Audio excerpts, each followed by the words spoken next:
This presentation on the PSP Network is proudly brought to you by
PSP Network on all social media platforms. PSP Network, it's game day. Dakota Community Bank and Trust, your trusted partner for commercial and business loans. We not only provide lending you need to grow your business, but we also reinvest in our communities. We believe in strengthening our businesses and creating opportunities for success. Choose Dakota Community Bank and Trust for your commercial and business loans, and together let's keep our communities thriving. Serving the community, looking out for you. At Dakota Community Bank and Trust, that's what we do. When facing disaster, it's not just the things we lose, but the memories. But there's hope. ServPro, with decades of experience in Minot and Bismarck, is always ready. Our certified professionals don't just restore homes, they rebuild lives. Because to us, you're not just a client, you're family.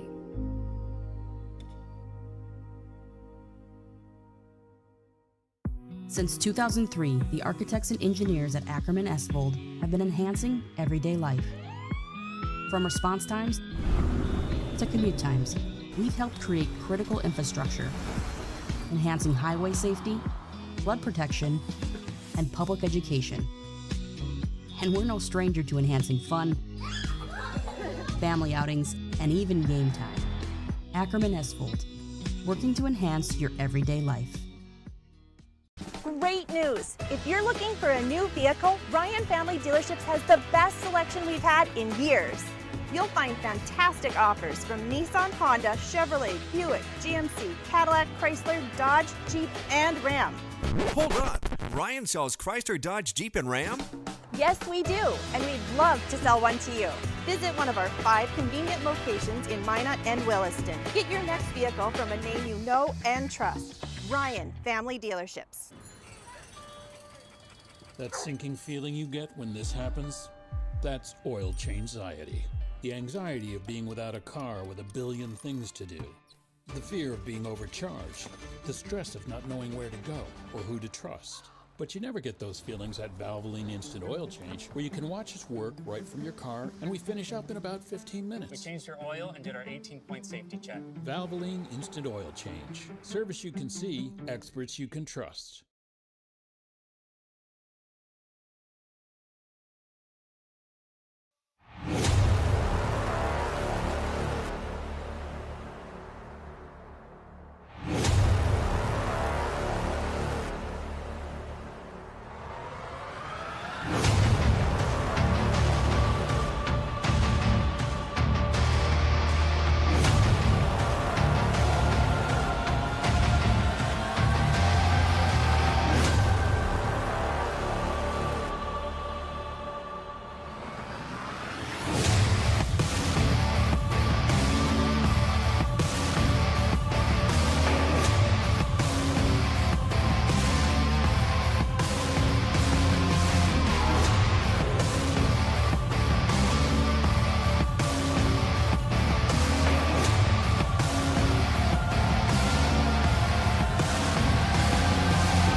East versus West, EDC versus WDA, Fargo versus Bismarck, undefeated versus undefeated, number 1 versus number 2. Hey, and with the lightning delay, I might even say a rain or shine. I'm talking about Fargo Davies Bismarck Legacy. Tonight's contest covers all of the top North Dakota sports storylines and cliches. I'm Brock Weidner, joining you from the Dakota Community Bank Field at the Sanford Sports Complex in Bismarck. Tonight is bound to be a big one to send shockwaves through 3A football with 2 games featuring the remaining 4 undefeated teams in North Dakota's top division.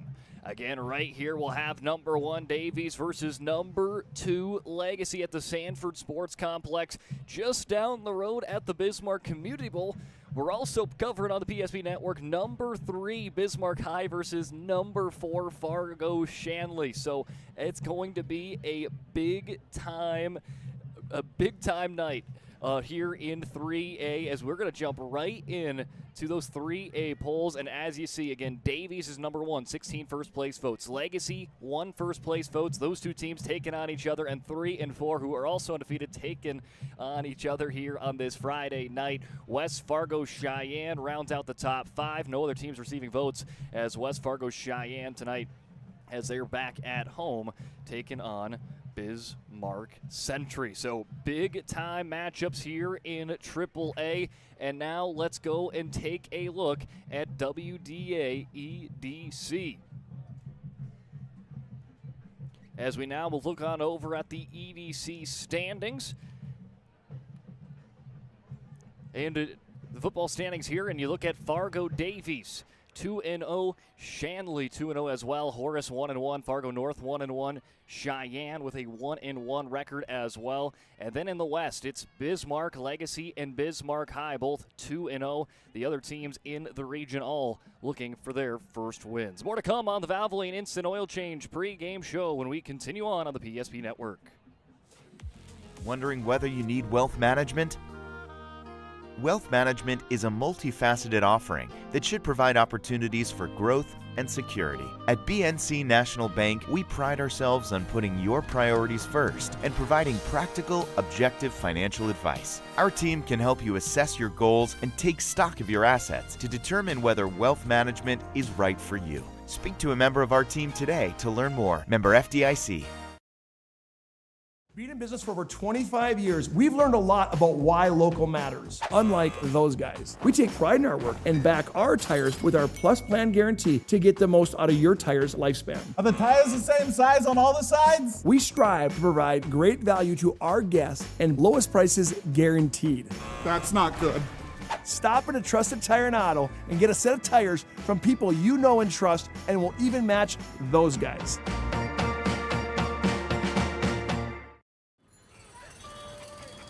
That sinking feeling you get when this happens? That's oil change anxiety. The anxiety of being without a car with a billion things to do. The fear of being overcharged. The stress of not knowing where to go or who to trust. But you never get those feelings at Valvoline Instant Oil Change, where you can watch us work right from your car, and we finish up in about 15 minutes. We changed your oil and did our 18-point safety check. Valvoline Instant Oil Change. Service you can see, experts you can trust.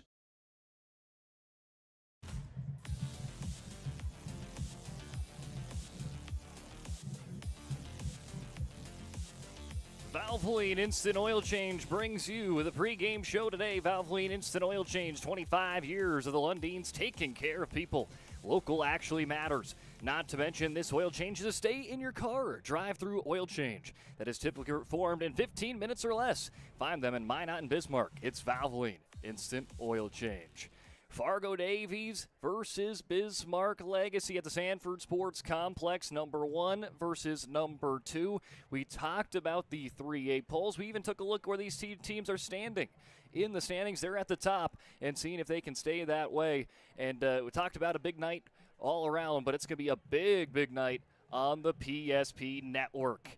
Also going on, again, we've got Davies and Legacy for you. We also got the other undefeated versus undefeated bout in 3A, Shanley and Bismarck over at the Community Bowl with Todd Nomries on the call for that one.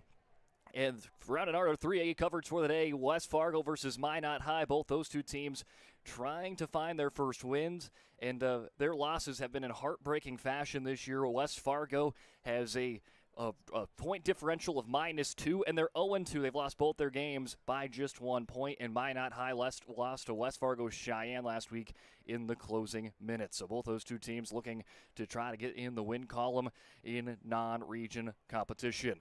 Then in AA, Grand Forks Red River, last year's runner-ups in AA, they take on right now the top dogs in that conference is Minot North. And rounding out our coverage on the PSP Network, Botno versus Belvedere Canamoose Garrison, last year's single-A champs Aggies, ranked number 4 in the polls. They take on receiving votes Botno, and Botno's kind of your quote-unquote number 6. They're your first team outside of the top 5. But, man, that is quite the slate of games, and they're all at your fingertips here tonight on the PSP Network.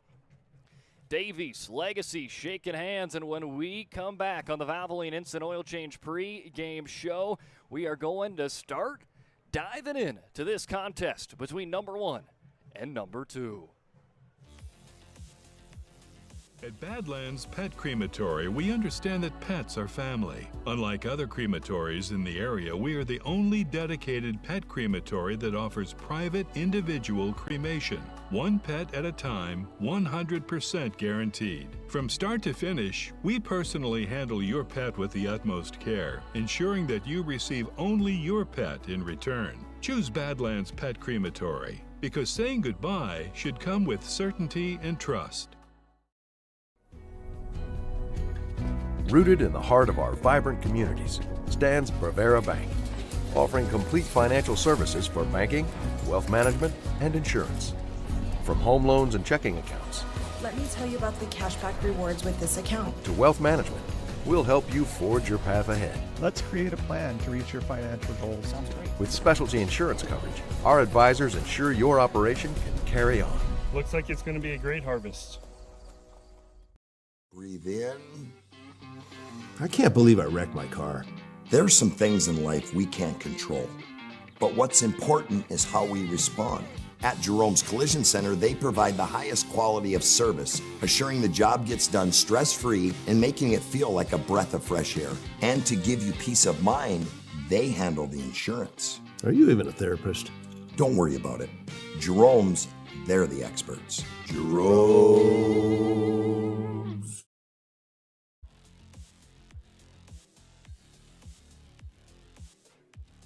You don't get number 1 versus number 2 very often in the regular season.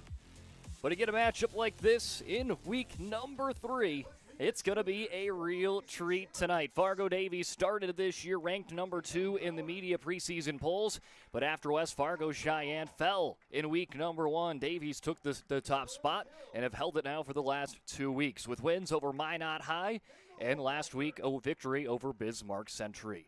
The Eagles went 10-2 last year with the lone 2 losses on the schedule from a season ago, both against West Fargo Cheyenne, and that second loss against the Mustangs came in the Dakota Bowl, as Fargo Davies was just 1 win away from being last year's champs, but they're still chasing that second state title. Their lone state title in their cabinet came in 2014. But the Eagles have been they've constantly been in the mix. Head coach Wayne Wehrmeyer, 37-16 in his 5 seasons, has never had a losing season for the Fargo Davies Eagles. And he's guided them to 3 straight semifinal appearances and a Dakota Bowl appearance last year. Again, they have been oh so close the last 3 seasons. Is this the year it pays off? They are running a T formation that they've been running now this is their 3rd year of running it. I think everyone's starting to master it on that team. There's a reason why they're number 1 in the state right now. And that could be there could very well be in that mix of being that team that hoists the title at the end of the year. Program's overall record since Davies opened in 2009, 84-69, as the Eagles have had the WDA opponents' numbers as well. They have won their last 12 games against WDA foe, 2-0 this year, 7-0 last season. The last time they fell to a team out of the western part of the state Well, you'd have to look back 2 years almost to the date, September 22nd, 2023, when they lost to the Magi of Minot High, but 12 straight victories over the WDA conference for these Davies Eagles. Davies has also had the number of these Bismarck Legacy Sabres. 4 of the last 5 is what they've won in their previous 5 meetings. And you take a look at that last one. They defeated the Sabres 38-14 last year in week number 2. But Legacy looks to break that 3-game losing streak to Fargo Davies and remain perfect in the 2025 campaign. A win would, and more than likely, leapfrog them from number 2 to number 1 in the 3A standings. Legacy started the year just knocking outside of the top 5, receiving votes on the quote-unquote 6th-ranked team. But after defeating last year in the defending champions West Fargo Cheyenne Mustangs week 1 and West Fargo last week, Legacy is now number 2, and they've got number 1 on the state in their mind, and all they got to do is win against Fargo Davies, but that's going to be easier said than done, as there you see Legacy getting ready in the bout between the top 2 teams in 3A. The Sabres went 5-5 last season, falling to the eventual champs, West Fargo Cheyenne Mustangs. So that's something that both these 2 teams have in common. It was West Fargo Cheyenne that ended their season last year. Both these 2 teams right in the mix this year, sitting at 1-2 here in week number 3. Since Legacy opened up their football program in 2014, the Sabres are 40-58.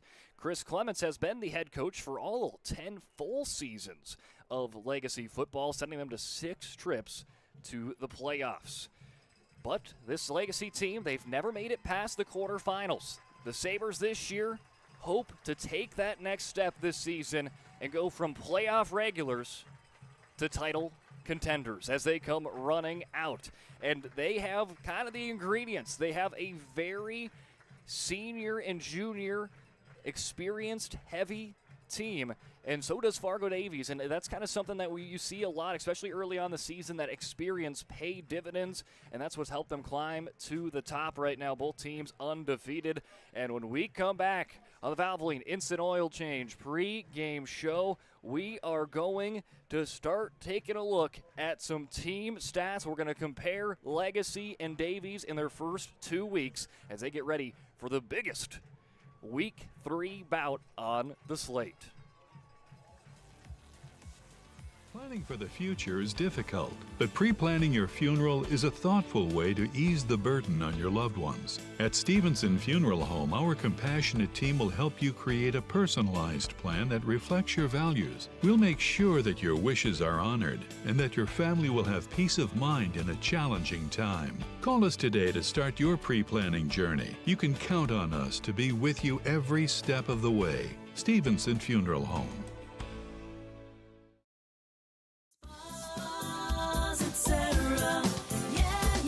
Spas Etc. is excited to introduce the addition of the Master Spas line, including the Michael Phelps Swim Spas. Enjoy the relaxing health benefits and enjoy 0% financing up to 72 months or up to $5,000 off on all spas and swim spas. You'll also find $2,000 off the MSRP on all pools and saunas. Come check out the outstanding lineup of Master Spas at Spas Etc. Great news! If you're looking for a new vehicle, Ryan Family Dealerships has the best selection we've had in years. You'll find fantastic offers from Nissan, Honda, Chevrolet, Buick, GMC, Cadillac, Chrysler, Dodge, Jeep, and Ram. Hold up! Ryan sells Chrysler, Dodge, Jeep, and Ram? Yes, we do, and we'd love to sell one to you. Visit one of our 5 convenient locations in Minot and Williston. Get your next vehicle from a name you know and trust. Ryan Family Dealerships. I'm Brock Weidner, joining you from the Sanford Sports Complex on the PSP Network. We keep on going on the Valvoline Instant Oil Change pre-game show. Again, we had a lightning delay that pushed back the start time a little bit, but we are getting closer and closer to tonight's kickoff. But before we do, let's take a look at the team stats, and we'll start taking a look at these offenses. And for Fargo Davies, They have been very, very efficient. 76 points in their 2 games, 38 points per game, and they've limited their opponents to 17 points in those 2 games to about 8.5. So their average win right now, 38-9, and that's best marks offensively and defensively points per game in AAA. For Bismarck Legacy, who you see on your screen right now, they are first among WDA teams and third in AAA in points scored with 31 points per game. They're second in WDA, but 7th in AAA in points allowed, 23 points per game. Now let's break it down a little bit, go from points to yardage. These are 2 teams that like to run the rock, but for Fargo Davies, they like to run it, and they like to run it a lot. 90% of their offensive plays are on the ground, and that has made their numbers of rushing spectacular. 393 rushing yards per game. That's almost 400 rushing yards per game. As passing yards, only 18 per game, so averaging about 411 yards per game of offense. For Bismarck Legacy, a little bit more balanced, but still a very big running team as well. 181 rushing yards, 137 passing yards per game for about 317 yards total. Defensively, both these 2 teams very well defensively as well. For Fargo Davies, allowing their opponents to about 123 rushing yards, 85 passing yards, around 207 yards allowed overall. And for Legacy, 192 allowed passing yards, 123 rushing yards, allowed around 315. For Legacy, they're pretty much gaining the same amount of yards they're giving. For Fargo Davies, this is a team that is giving 200 less yards than they're getting per game. So that is a little bit of a big note here and something to follow along as we get going. For offenses, Bismarck Legacy, kind of more of a maybe not generics, maybe not the right word, but it's kind of that sense of a more of a familiar looking offense. You got a fullback, you got a halfback, a tight end, 2 wide receivers, and their defense is a 4-3. 4 defensive linemen, 3 linebackers. For Fargo Davies, it's a little different. They've got the T formation offense, and what that means is there's no wide receivers. You got your 5 offensive linemen, your 2 tight ends. Then you got your quarterback under center, and you got 3 running backs all in a line, and with that quarterback, it's kind of making that T formation there for you. So this is a team that runs the rock. Again, 3 running backs out that they'll pretty much have on the field at all times, and even they have a rushing quarterback, so you have to keep an eye on him as well, and that's what really is tough about that offense. And for defense, they run a 4-2-5 defense, which you don't see very often as well. 4 defensive linemen, 2 linebackers, and then they have 5 defensive backs. Now we're going to head on over to a couple of strengths for these 2 teams. And for these 2 teams, this is the most returning all-state players that you will see from any game this year pretty much, because all returning first-team All-Staters are all on Fargo Davies. We'll see 2 of them tonight, as I just got word a little bit before we got on air that Wilmot Matati, who is their All-State linebacker, is injured and will not play, as they had him on the starting lineup. I think they were hopeful for him to play. He will not, but their other 2 All-Staters will, in Gus Weirmeyer and Jason Hunter. So keep an eye on those 2 players. For Bismarck Legacy, they have got a couple of second-team All-Staters from last year that are on today's roster. Yusuf Jama, as well as Braden Bennett Lawn. So a couple of All-State players on the first team and the second team being represented today. So it's going to have explosive fireworks. You got the star player power. This one is going to be fireworks. It's going to be a very good game. You got Fargo Davies that likes to play that smash mouth, old school physical brand of football, like to run. And for Bismarck Legacy, this is a team, again, that they're trying to take that next step, and what's a better way to take that next step than defeat a perennial powerhouse in the Eagles? Well, we're going to head on over to tonight's national anthem right here on the Valvoline Instant Oil Change pregame show. And Charlie Vito presents our national anthem.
A great rendition of our national anthem here at the Sanford Sports Complex. Let's take a break. When we come back, we got starting lineups, players to watch, and kickoff between number 1, Fargo Davies, and number 2, Bismarck Legacy.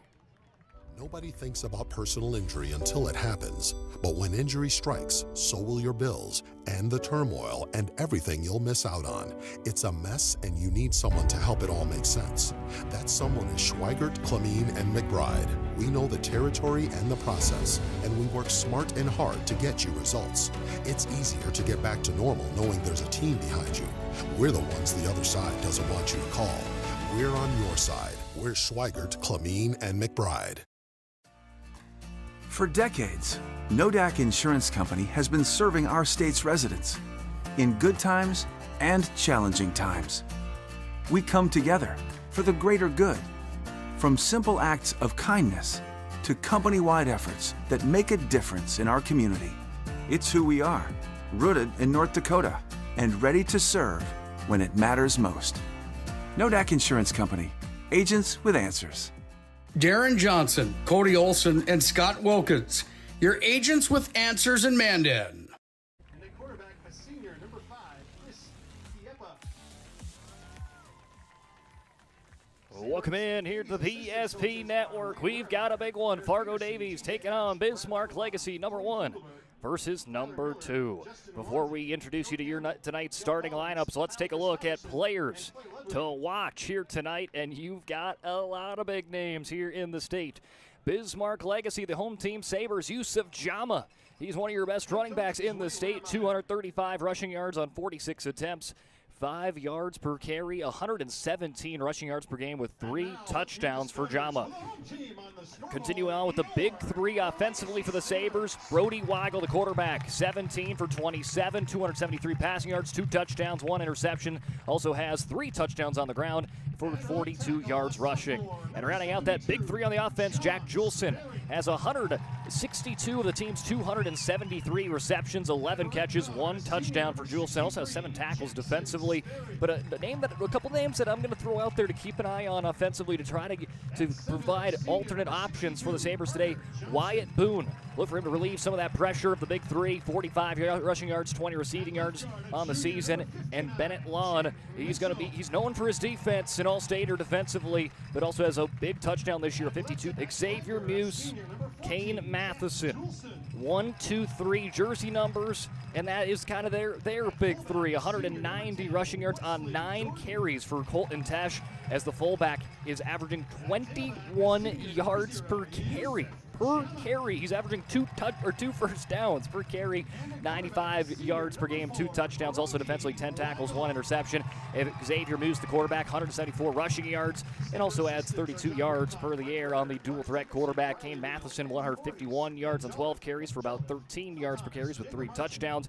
They also got some more running backs to keep an eye on. Henry Hart, 83 rushing yards this year. Rylan Fisher, 56 rushing yards and a touchdown this year as well. Defensively, Alex Christofferson leads the team in and second in interceptions. Gus Weirmeyer and Jason Hunter, both all-staters, and Will Matati, a all-stater in his own right, but did not make the trip. So I think he made the trip, but again, a late scratch due to an injury. So one less player that Legacy needs to worry about on that Davies defense, and that is a big-time loss for Davies, especially when you look at in this 4-2 kind of system, or 4-2-5 system, to lose a player like Matati at that linebacker spot with only 2 linebackers on the field at a time. Well, we are about ready to go in this one. Colby Nelson will be booting it out left to right.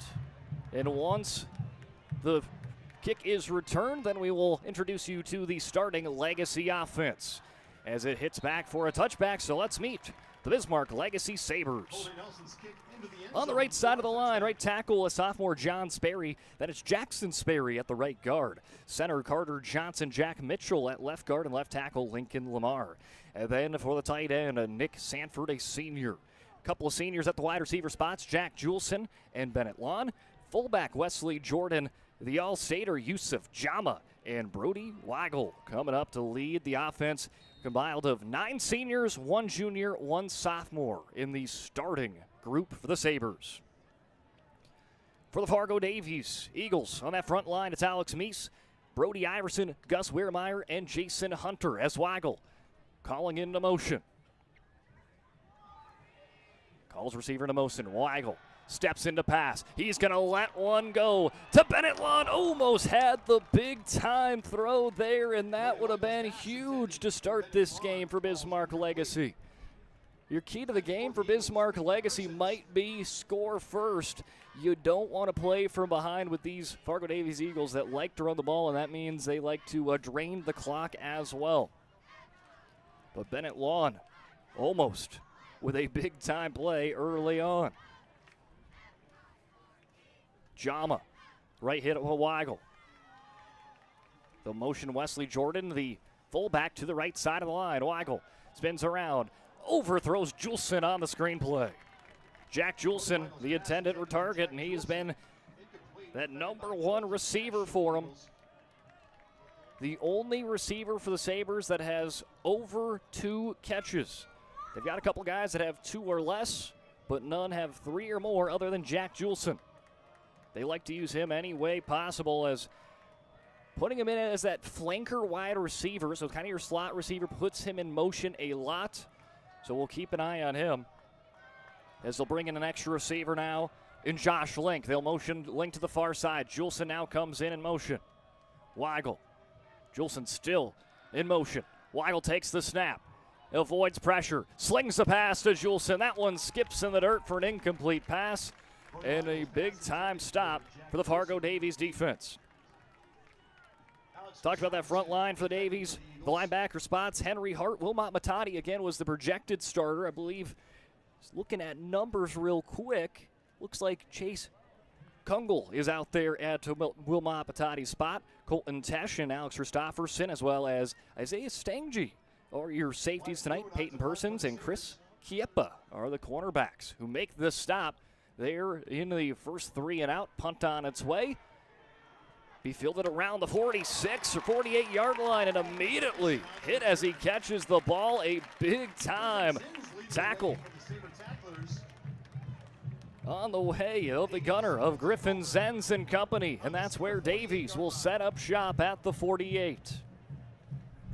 This is going to be a battle, a offense, defense, special teams. Every snap is going to be a big one, especially early on. For Legacy, you got to find a way to stop this smash mouth offense. Again, there you see the T formation with Muse under center. So he's got 3 running backs to work with. Who is he going to hand it off to? He'll give it out to Mathiasen, and Mathiasen cuts loose to the 20, the 15, the 10. Touchdown. Excuse me, that was Colton Tesh. Colton Tesh with the touchdown. Colton Tesh goes the distance. The fullback. I knew it was the fullback, just said the wrong name, but Colton Tesh, there's a reason why he's averaging 21 yards per carry. Tesh strikes first right away. A 48-yard touchdown run for Tesh and the Eagles. As Colby Nelson set for the PAT, Tucker Kosen holds it down for him, and Nelson boots it in. 7-0 Davies as they strike in the opening minute. Big defensive stand, and then Colton Tesh takes it from there. 1 run, 1 touchdown. Davies up by 7 right here on the PSP Network. The Jersey Mike's catering box is the easiest way to feed your friends. The hard part is picking your sub. That's why we're having a draft. With the first pick, Sarah from Carolina selects number 13, the original Italian. You know, I trusted my gut, and that's exactly where the sub's gonna go, so. Hold on, we've got a trade. Jake traded his second pick with me, because I'm starved. Freshly sliced subs to go, wherever you and your friends go. Jersey Mike's, a sub above.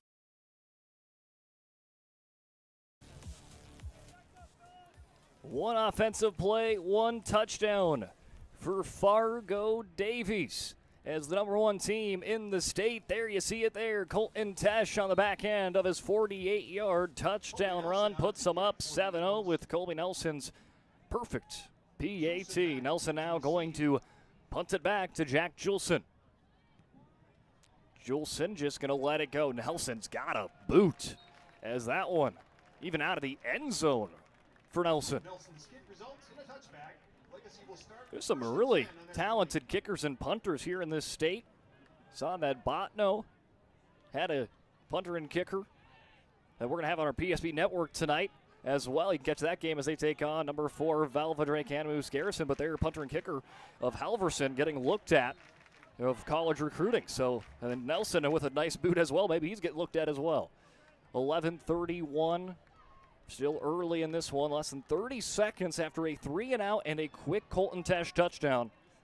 And it's just like that, 7-0 after a rain delay as Sanford in motion. Jordan in motion, excuse me, as they'll hand it off to Jama. Jama hit hard by Peyton Persons. Leading the stop for Davies, Peyton Persons. Peyton Persons gets there on that edge. Again, this is a team that runs the 4-2-5. 4 men up front, 2 linebackers, and then 5 defensive backs. Well, they'll rush one of those defensive backs as well. They're not afraid to. As they're all bunched in within the 10 yards. Jama. The call in motion to Julson. They'll give him the handoff. He tries to get to the outside. He is nailed by Colton Tesh. Colton Tesh and Chris Kiepa in on the tackle. You're going to see just trying to find a way to give their playmakers the ball. Jack Julson gets it there on the end around. But just so much athleticism on this Fargo Davies team. Colton Tesh making it look easy. As much as this offense gets talked about for the Eagles, their defense deserves that recognition as well. There's a reason why they're only limiting their opponents to about 9 points per game. Weigel gets a snap. He's just going to go design quarterback run. He hurls over a player, and he's off and running to the 50, the 40. He's got a couple more to beat as he drags back in. He's dragged down by a couple of Eagles near the 30-yard line. A big run for Brody Weigel as he gets tripped up by Peyton Persons, who is finally able to tackle him and bring him down near the 30. The snap was kind of over to the side, and I'm not sure if that was improvisation or if that was just a designed run. Either way, Weigel shows his legs and says, hey, I can be a dual-threat quarterback with a big-time play. He might have just doubled his rushing yards on the season. I believe he had 42 coming into it. Hands it off to Jama. He finds a gap, a flag on the play, however, as Jama tackled for a gain of 6. Yusuf Jama on the carry, stopped by and Yusuf Jama, he's an all-stater. Got to keep an eye on him. 235 yards this year. Last year cracked the 1,000 rushing yard club with 12 touchdowns. Also averaged about 133 receiving yards and was second team all-state. But now he'll be on the offense is what the call will be, and it is going to bring them all the way back down to the 46. Not what Legacy wanted to see after a big-time play from their quarterback. Now penalty brings them back near the midfield line. 46 yards now is where they're at, the 46-yard line. First and long as the first down marker at the 21. First and 25. Weigel goes over his fingertips, tries to get there. He does scoop it up, but he is taken down by a couple of Eagles. Quick to the bunch. It's Alex Meese with the tackle. Well, might as well call that a sack, I guess, as it's, again, top. Goes just over the fingertips. Trying to climb the ladder there was Weigel, but great work by Weigel. Quickly just pick that one up. Sometimes you'll see guys just jump on top of it. Others, they try to catch it like Weigel did, and it kind of slips out of their hands, but Weigel making sure that one doesn't slip out of his. That's the good news. They keep the ball. However, it's now Second and even longer now. 2nd and 29. Weigel, hard count. Here comes a flag before it is snapped, and some celebrating on the Fargo Davies side. A delay of game. See, that was 2nd and 39. Will now make it 2nd and 44. Great attendance here at the Sanford Sports Complex here in the capital city. Again, we had a little bit of a lightning delay, which delayed the time and had fans just sitting in their cars, and a lot of them were lined up on the fence area just waiting to come in. Weigel throws in a screen play to Juleson. He will not go anywhere. Chris Kiepa with the tackle. Kiepa with a strong start defensively, not allowing Legacy to try to chip away at their big mark to get. 3rd and 44. Here's kind of decision making for Chris Clements now. It's 3rd and 47 is what they've changed it to. 3rd and 47. Do you try to go with a big play, or do you just run it, keep it on the ground, and play the field position battle? Couple whistles, and it's going to be a timeout taken on Fargo Davies. They want to talk about their defense. Coming up here, 7:34, Davies, the number 1 team in AAA, leads 7-0 over Bismarck Legacy in the bout of 1 versus number 2. Legacy, 3rd and 47 when we return on the PSP Network.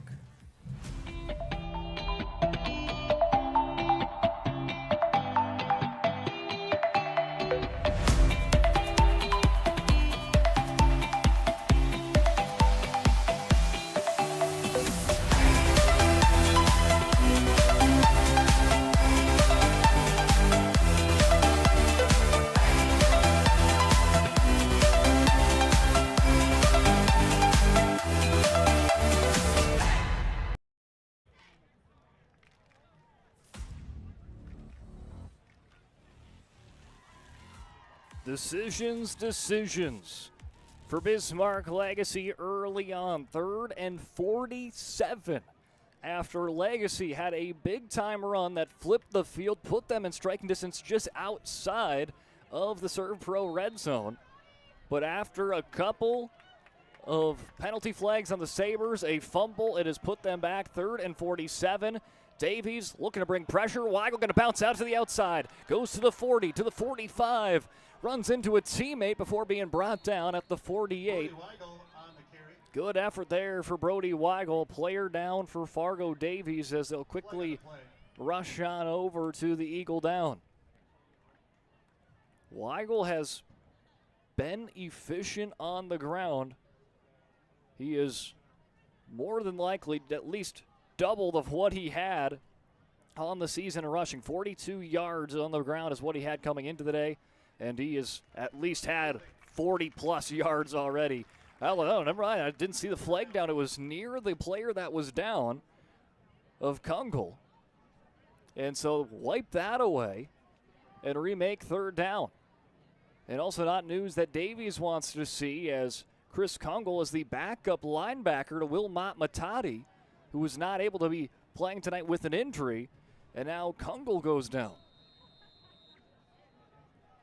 So we'll see if he's able to come back. Again, he's in the starting role trying to fill that gap of the All-Stater Matati. And we'll see once they get back in to next drive when he returns. But right now they are playing ball-hawking defense. As you see on your screen, you don't even see the majority of the Davies Eagles as they're all the way back at midfield, as Legacy going to elect us to run it up the gut. A quick tackle for the Eagles. Alex Meese in the area makes the 3rd and 57, gains 2 yards on the play, and 4th and 55 now on the board, as Chris Clements going to elect a punt with 6:40 remaining in the opening frame. Kane Mathiasen in the backfield looking for a turn, trying to set up that offense that was set up in the Legacy zone last time they touched the field. Mathiasen going to call for a fair catch, and he pretty much gets it right at the 48. And that 48 spot was money for them last drive as they cashed in one play, a touchdown. 48 yards to Colton Tesh. Their big game running back is Tesh. Again, Tesh is averaging over 20 yards per carry coming into the day, and that's going to already start trekking a little upwards as well after that 48 touchdown run. Muse under center.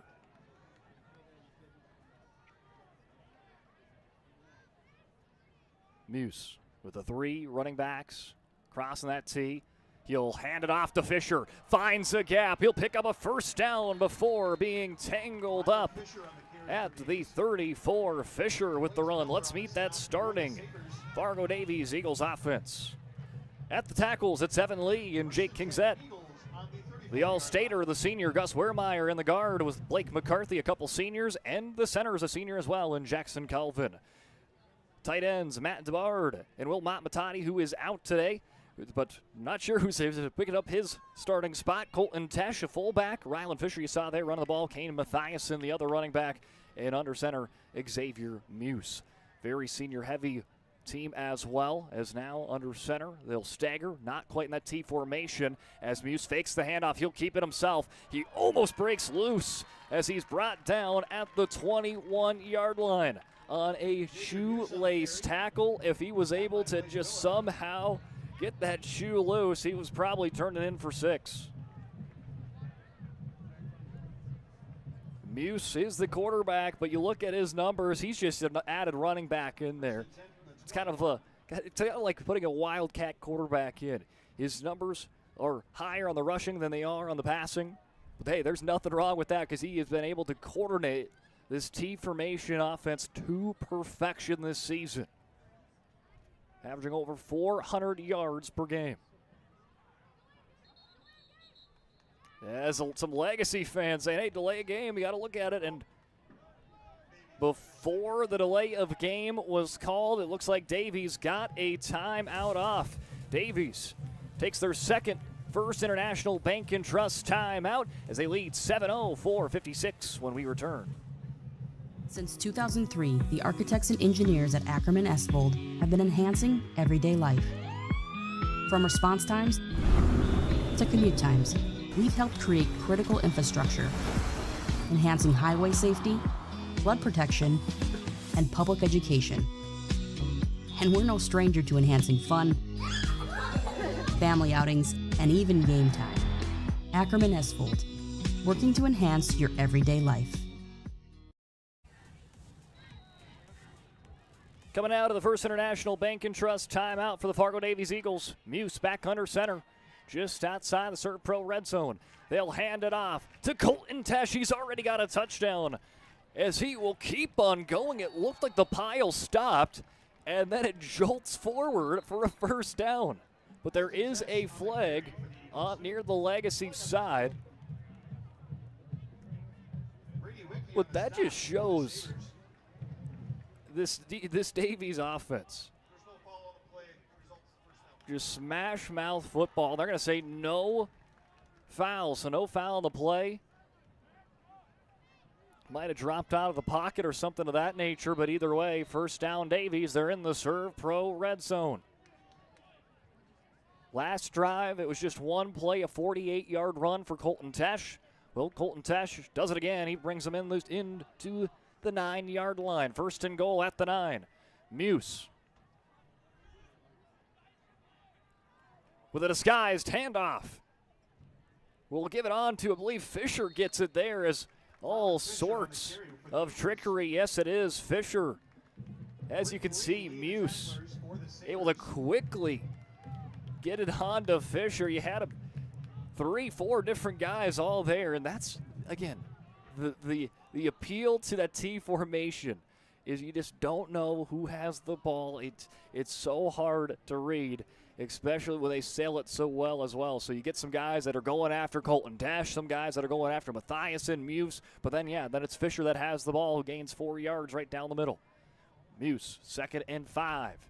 He's going to keep it himself. He's going to be pushed back, and Fargo Davies with a great defensive stand on 2nd down. Whole bunch of Sabres in on the play. First one there, making that initial contact was Lincoln Lamar, and then everyone else there as well. Great work by Lamar just to quickly get to Muse. Could not quite wrap him up, but as soon as he was able to get a hand on him, everyone else there to push him back. 3:15 remaining here in quarter number one in the battle of the top two teams here in AAA. Number one versus number two, but that top-ranked Davies team trying to see if they can find their second score in the opening quarter. 3rd and 5. Fisher in motion. He'll play out to the left side. They hand it off, fake the handoff to Tesh. Muse will keep it himself. A gain of 2. Davies inches forward, and now here we go. Decision-making time for Wayne Ormeyer. Do you kick a field goal? You know Nelson can do it. Or do you go for the touchdown? And even if you don't get it, you force the Sabres to get the ball in the shadow of their own goalposts. Looks like the offense will stay on. The Sabres can get this stop.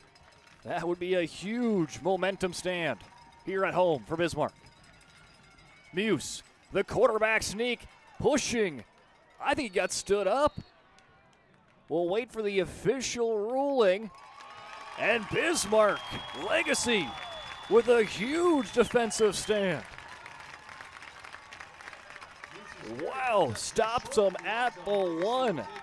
Muse with the quarterback sneak could not quite get in. Let's take a look on the Ryan Family Dealerships instant replay.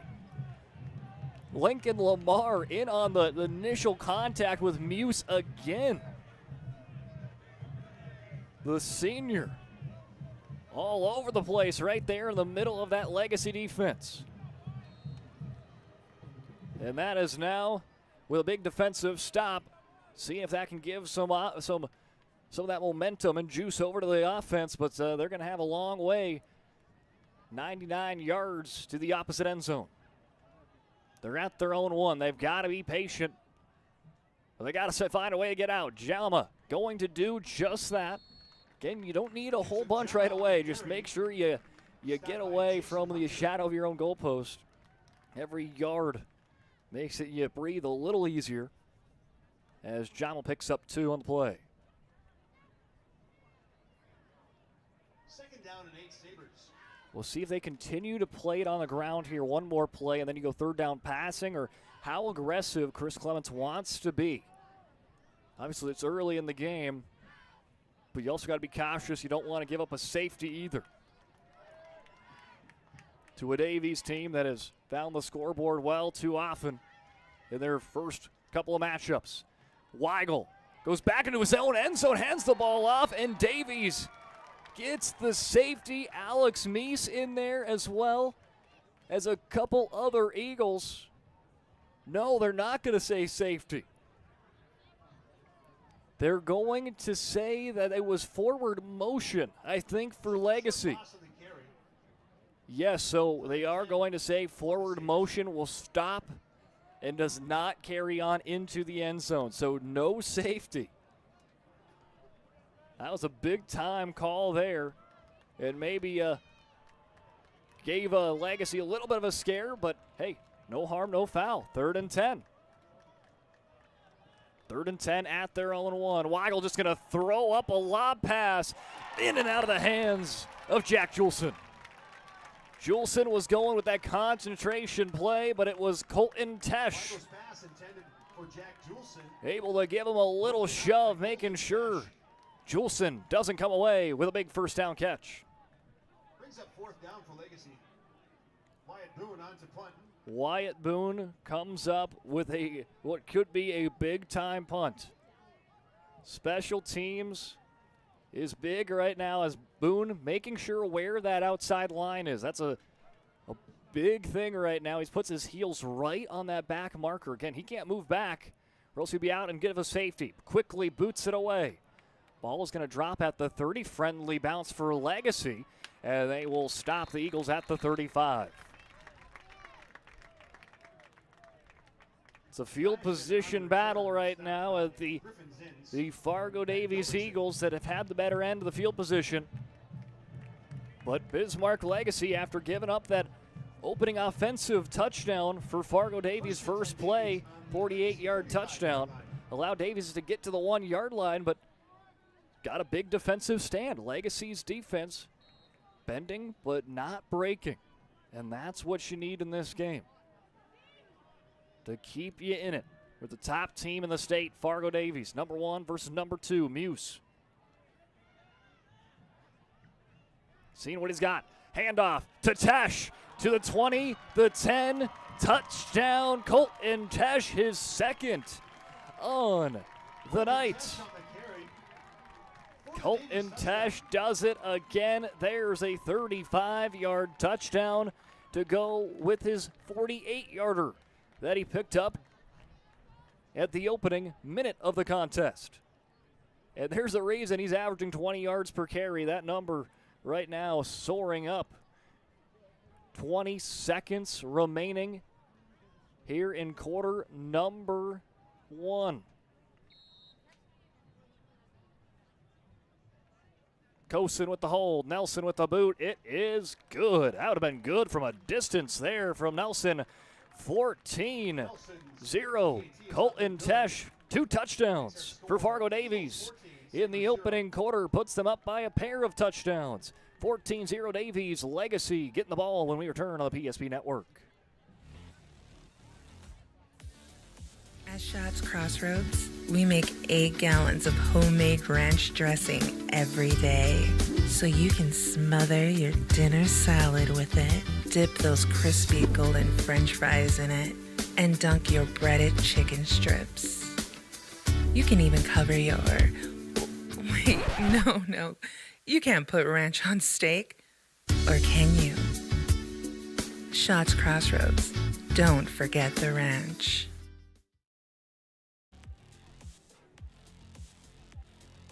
There's a shot of the weather here in the capital city. The Bismarck bubble is what the local folks say here, and you got that early on here today. And why this game was delayed a little bit, lightning delay forced us to start a little bit later today.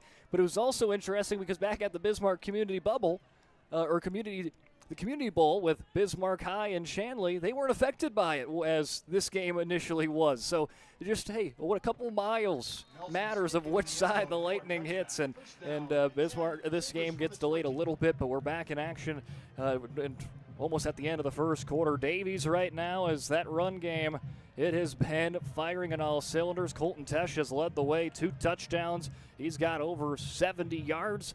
Well, I think probably over 80 yards as well there for Colton Tesh. A couple carries and a couple of first downs there for the fullback. Now for Bismarck Legacy. Made a big defensive stand. Were forced to play offense at their own one last time out. Gave great field position for Davies, who just cashed in for their second score. This is going to be a big drive for Legacy to try to stay in this ball game. But now they don't have to worry about potential safety situations here at the 20. Little screen play to Julson. It's Kiepa again. Chris Kiepa. I have been amazed by his play there on the outside on this 4-2-5 defense. Again, 5 defensive backs. Kiepa blows by the screen block and nails Julson there to close out quarter number 1. Davies 14, Legacy 0. Let's swap sides. Legacy continues on with the ball when we return for quarter number 2 on the PSP Network. It's time for this week's PSP Network Player Performance of the Week. Powered by the Aggie Foundation and Mountain State University.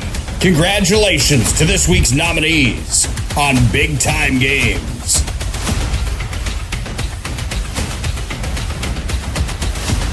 The votes are in, and this week's Player Performance of the Week belongs to... Interrupts down for a serve. A serve for Nelson as she gets pushed to the ground. Make sure to like and follow the PSP Network on all social media platforms. And watch for next week's PSP Network Player Performance of the Week, powered by the Aggie Foundation and Mountain State University. PSP Network, it's game day. The Aggie Foundation is a 501c3 Our mission is to really help out the communities that allow us in for charitable gaming. We are so thankful for Aggie Foundation for giving us the $2,500. I can't thank the Aggie Foundation enough for what they've done. Aggie Foundation has been just a great partner for our community. Some of these programs wouldn't be able to continue on without funding from programs like this. We're always looking for new partners, new communities to be in.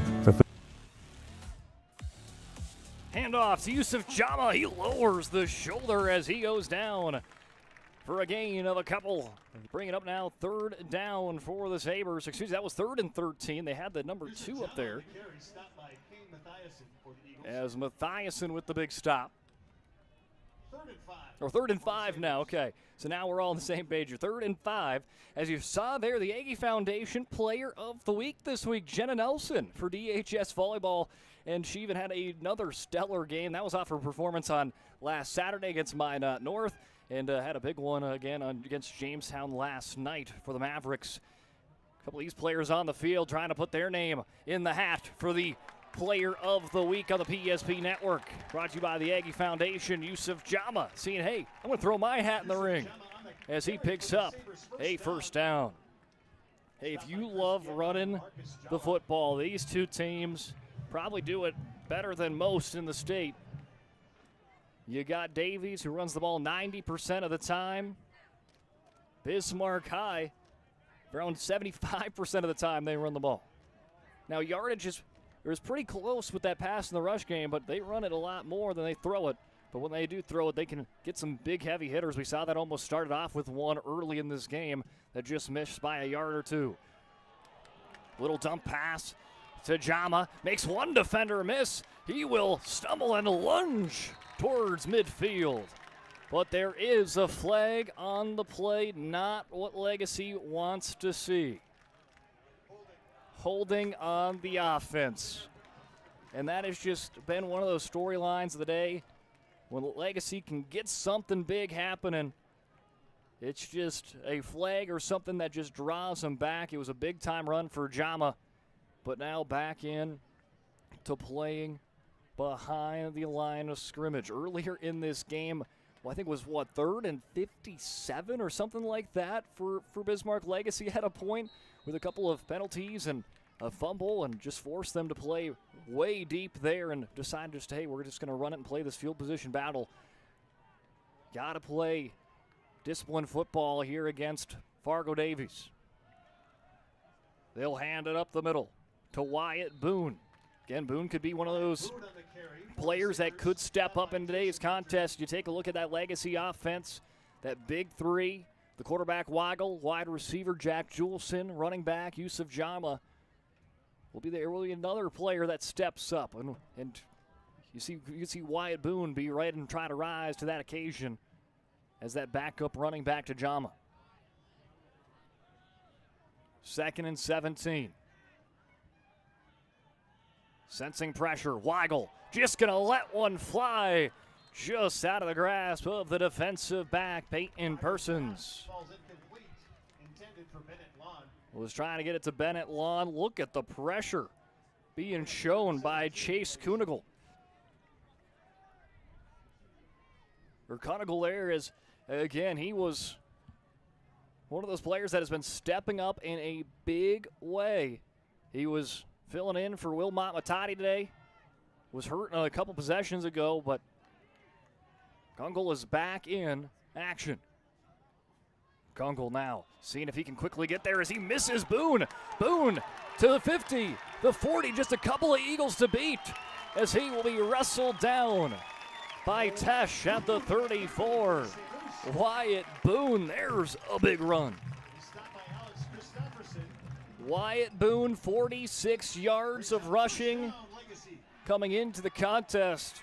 Well, that is definitely going to rise his stats up on the ground. Timeout taken on the field. We'll take one with them right here on the PSP Network. Wyatt Boone with a big run pushes Legacy into Davies territory. We want it all. We want our dog to fetch it. Drop it. And drop it. We want to fix it ourselves. And actually fix it. We want to order the market price lobster.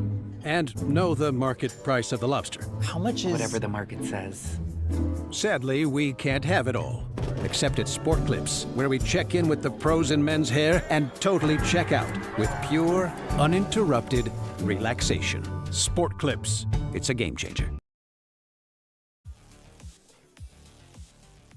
Welcome back into the PSP Network. Today's game brought to you in part by our great sponsors, Minot State. The best way to predict your future is to create it. With over 100 areas of study at Minot State, you'll earn the degree for the career of your desire. With more than 96% of recent Minot State grads employed or continuing their education. MSU Jobs, get jobs, period. Minot State University, be seen, be heard, be you. Weigel fakes the handoff, slings it right to the middle, and picking up a first down, then some. The fullback, Wesley Jordan. Jordan comes up a little slow there, and during the break, Colton Tesh checked out for Fargo Davies. So we have a couple of things to look at on both sides, but again, Fargo Davies has had a couple guys go down. Wilmot Matani not able to play today with an injury. They thought he was going to be able to. Kungle went down, but he's back in the lineup, and now Tesh that's out. And Colton Tesh scored both of the Davies touchdowns today on the offense. Weigel drops the ball. Just going to try to sling one down to Jama. They'll say incomplete as Legacy sniffing the Serve Pro red zone. Just a yard outside of it. Early in the first quarter, they were about at the 30, 31 was the closest they got on one drive in particular, but flags hampered the drive there for Legacy. Now seeing if they can cut this deficit in half. Stay right in the mix. They want to be the team to dethrone Fargo Davies, because that would also mean there'll be a new number one, a new sheriff in town, and more than likely it would be Legacy if they would pick up the win, as they're sitting at number 2. Jama sees the gap as he will roll for an 8-yard carry. Yusuf Jama. On the carry. Jama bounces to the outside, then cuts in. Great ball carrier awareness there, eye vision for Jama. And they work it into the Serve Pro red zone. 24/7 emergency service, trained technicians, advanced technology, fire and water cleanup and restoration. It's Serve Pro. 3rd and 3 for Legacy. Motioning, Lawn into motion. He'll look in the direction of Lawn. He catches it, and he's in for the touchdown. Bismarck Legacy, Weigel to Bennett Lawn for the score. That is what the doctor ordered for the team out of the capital city. Let's take a look on it on the Ryan Family Dealerships instant replay. Weigel saw Lawn as he started in motion in this play and just got the inside route and turns it in for 6. Holding the PAT is Weigel, so he'll come back out.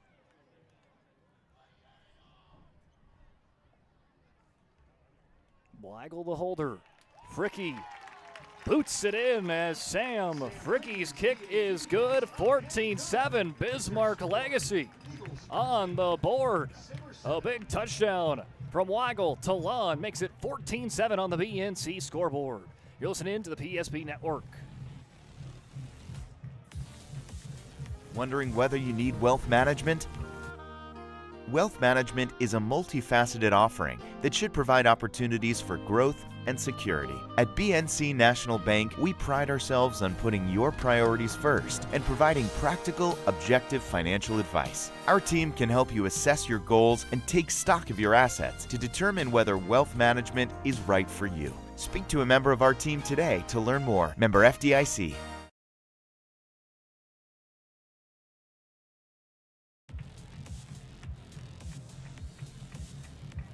Brody Weigel to Bennett Lawn for the score.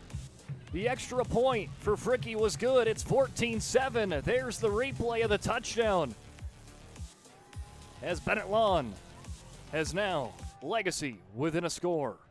7:43 remaining in quarter number 2. Big time play there for Bismarck Legacy to keep in this contest. Again, these Fargo Davies Eagles are so good of just wearing you down. Run, run, run. They're a smash mouth football team. They like to play physical, and that's just sometimes wearing. But for this Legacy team to get that touchdown now, if they can make a big stop defensively, they can really turn that momentum on their side. Big return, helmet comes off. As Peyton Persons on the return, he'll scoop up his helmet, and it will be headed on over to Fargo Davies football. Now how does Davies respond? You have some comfort of knowing you're up by 2 scores, now just up by a score. See what Wayne Wehrmeyer, these Davies elect to conduct this offense. And they've been run, run, run. Colton Tesh, who has 2 touchdowns for them, was injured defensively on that last drive on the defense. So Tesh, I do not believe, is out there as one of the part of those 3 lineups.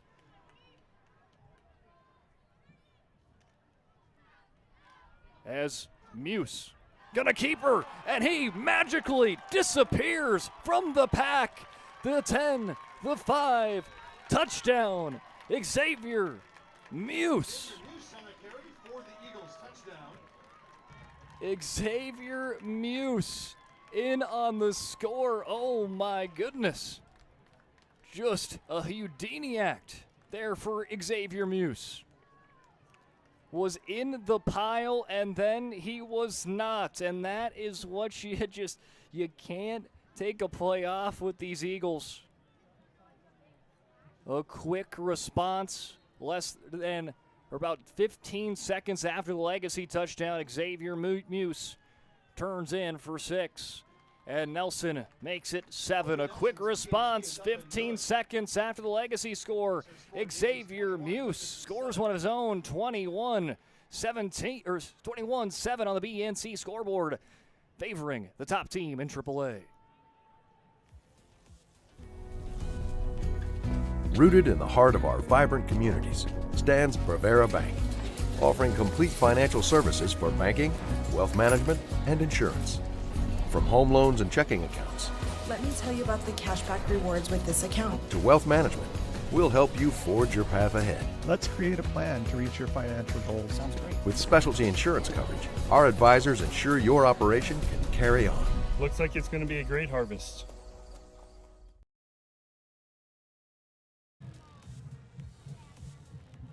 Xavier Muse, 60-plus yard running touchdown for the quarterback for Fargo Davies. 15 seconds after Bismarck Legacy got on the board to make it a 7-point game. Fargo Davies goes up back by 14 on the BNC National Bank scoreboard. And we have seen it now that Fargo Davies now has scored twice on their opening play of a drive. They did that on their first drive, and they did it there. 1-play touchdowns, 2 different occasions for the Eagles. Nelson boots it away. They have been non-returnable for Legacy as Nelson has shown his boots. And that'll be a touchback, sending the start of the drive to the 20 for Bismarck Legacy. Everything was clicking for Bismarck Legacy's offense last time out. There you see number 2, Bennett Lawn. He was the one to come away with a touchdown. His second touchdown on the season, his second catch on the season. Hey, that's not too bad. 2 catches, 2 touchdowns. Every time he catches the ball, it ends in 6. See if that continues on. 7:28 remaining in the first half. Davies up by 2 scores, 21-7. The home team, Legacy, seeing if they can keep that momentum rolling on offense. Lots of shifts for Davies. They'll try to run it in right into the shift with Jama. But Kungle meets him right away. Kungle tried to beat him to the punch and did. And he has done a big job. And when you're replacing an all-state player, Maybe you don't know exactly what you're going to get, but he stepped right in without skipping a beat. Him and Henry Hart in those two linebacker spots in that 4-2-5, the middle of that defense, they're looking good.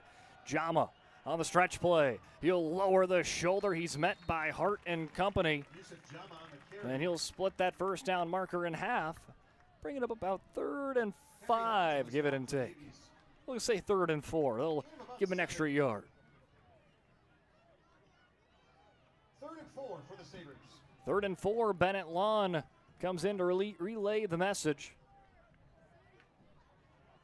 As he will jet on to the bottom of your screen, Will Lawn.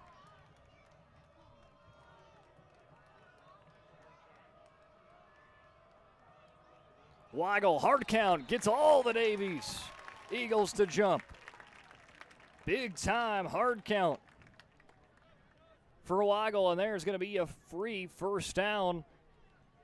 See him all lunge towards the line. The encroachment there, great call. A hard count works out beautifully. Hey, that's the easiest way to pick up a first down. You don't got to run a play. Great hard count for the senior quarterback, who has looked pretty good today. Some big runs for Weigel and that big touchdown pass on his last drive. Less than 6 minutes remaining in the opening half.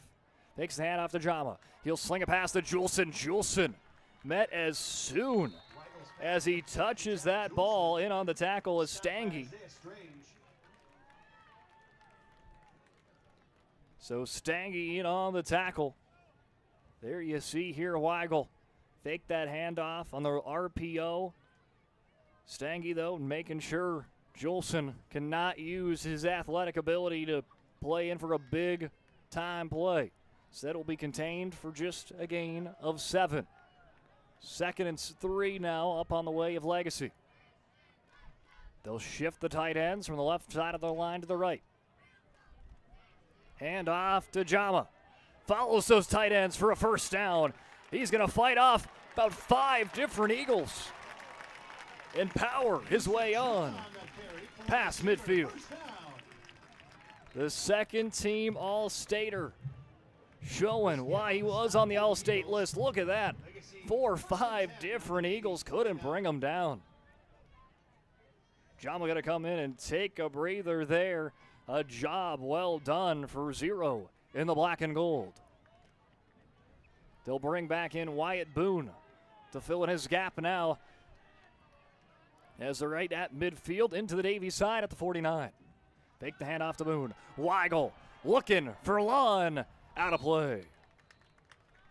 They've already connected on 1 touchdown. They were seeing if they can make a big-time play that would put them near the Serve Pro red zone. Just going incomplete on the play.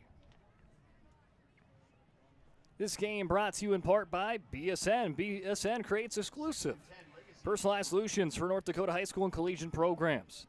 From custom equipment, uniforms, and coaches' apparel to fan wear, branding, and more, they do it all. Contact your local BSN Sale Pro today.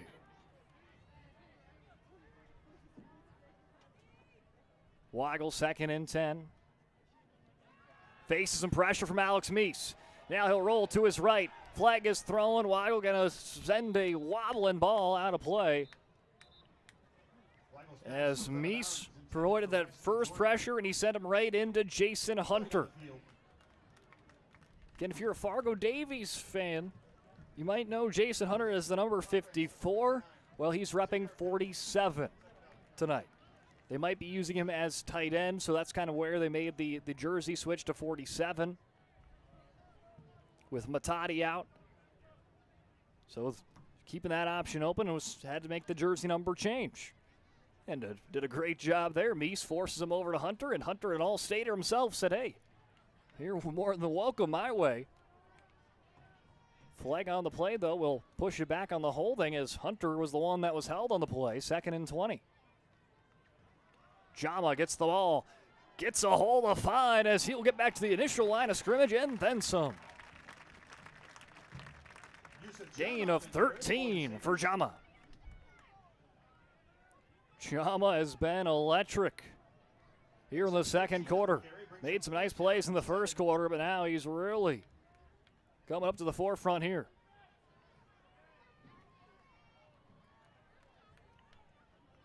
Be a best case scenario here for Legacy is if you could continue to work this clock down and find a way to put 6 on the scoreboard. Try to make sure Davies doesn't have the ball to really have too much time to close out this half. But Weigel says, no, we're looking for 6. He's going to sling one on to Juleson, just a little too far for Juleson to run down. And that'll be incomplete and be 4th and 7. So they try the home run shot. Was hoping Fargo Davies was not expecting the big shot. Goes incomplete and now brings up 4th and 7. You're in the Davies zone, and it looks like Coach Clement's going to roll the dice. 4th and 7, 10 seconds on the play clock. Weigel, hard count, got him again. Oh, Brody Weigel. That is cold for the senior quarterback. His second time he gets Fargo Davies to jump. This time not going to be a first down, but what that does, it opens up the entire playbook for Legacy. 4th and 7, you got to get 7 yards. It's more than likely going to be a pass play. Well, now you get the jump, and now it's 4th and 2. You bring in the run element to it. So now Davies got to look at the running back, Ajama, who's had an electrifying quarter. Weigel, does he try the hard count again? Almost gets the flinch. Now we'll hand it off to Jama. Picks up the first down, then some, breaks loose to the 15, the 10. Touchdown, Yusuf Jama and the Legacy Sabres. Oh, that opened up. The hard count opens up a 4th and 2 instead of a 4th and 7. And it works out to perfection for Legacy. Yusuf Jama finds the gap and hits the Jets. No one gonna catch him. Whoa, what a play there. Yusuf Jama with a big time touchdown. Sam Fricky for the extra point. Weigel, good hold. Fricky boots it in. Yes, he does. 21-14 on the BNC Bank scoreboard. Legacy back within a score. 3:25 before the half.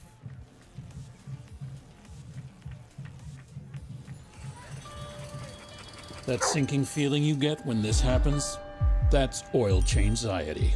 The anxiety of being without a car with a billion things to do. The fear of being overcharged. The stress of not knowing where to go or who to trust. But you never get those feelings at Valvoline Instant Oil Change, where you can watch us work right from your car, and we finish up in about 15 minutes. We changed your oil and did our 18-point safety check. Valvoline Instant Oil Change. Service you can see, experts you can trust. Number 1 versus number 2 is shaping up to be a good one. 3:25 before halftime, and Bismarck Legacy makes it once again a one-possession game. Yusuf Jama with a breakout run, and it was all built there on a 4th down conversion. That was 4th and 2, and Jama takes it to the house, and you got to thank your quarterback on a hard count. Brody Weigel gets Davies to jump, makes a 4th and 7, a 4th and 2, which opens up the playbook. Makes it sure that, hey, you don't have to pass it on a 4th and 2. They run it, and it works out. Colton Tesh back in. He's going to break loose to the 45. Spins around as he's hit by the kicker. Rivera takes down Tesh, and it's not been an easy thing to do as Colton Tesh back in. And there's your sign. He had 2 touchdowns so far in the first half, 2 breakout runs. He's probably got close to 100 yards on the ground. Comes up with a big return there as well. We saw him injured a few defensive drives ago for the Davies Eagles. Well, he's back in. So if you're a Fargo Davies fan, you can breathe a sigh of relief to have Tesh back in that backfield with Mathiasen, Muse, and Fisher. Muse hands it off to Mathiasen. trying to find his way on the outside, but he's dropped for a loss. It's Brady Wiki with the stop.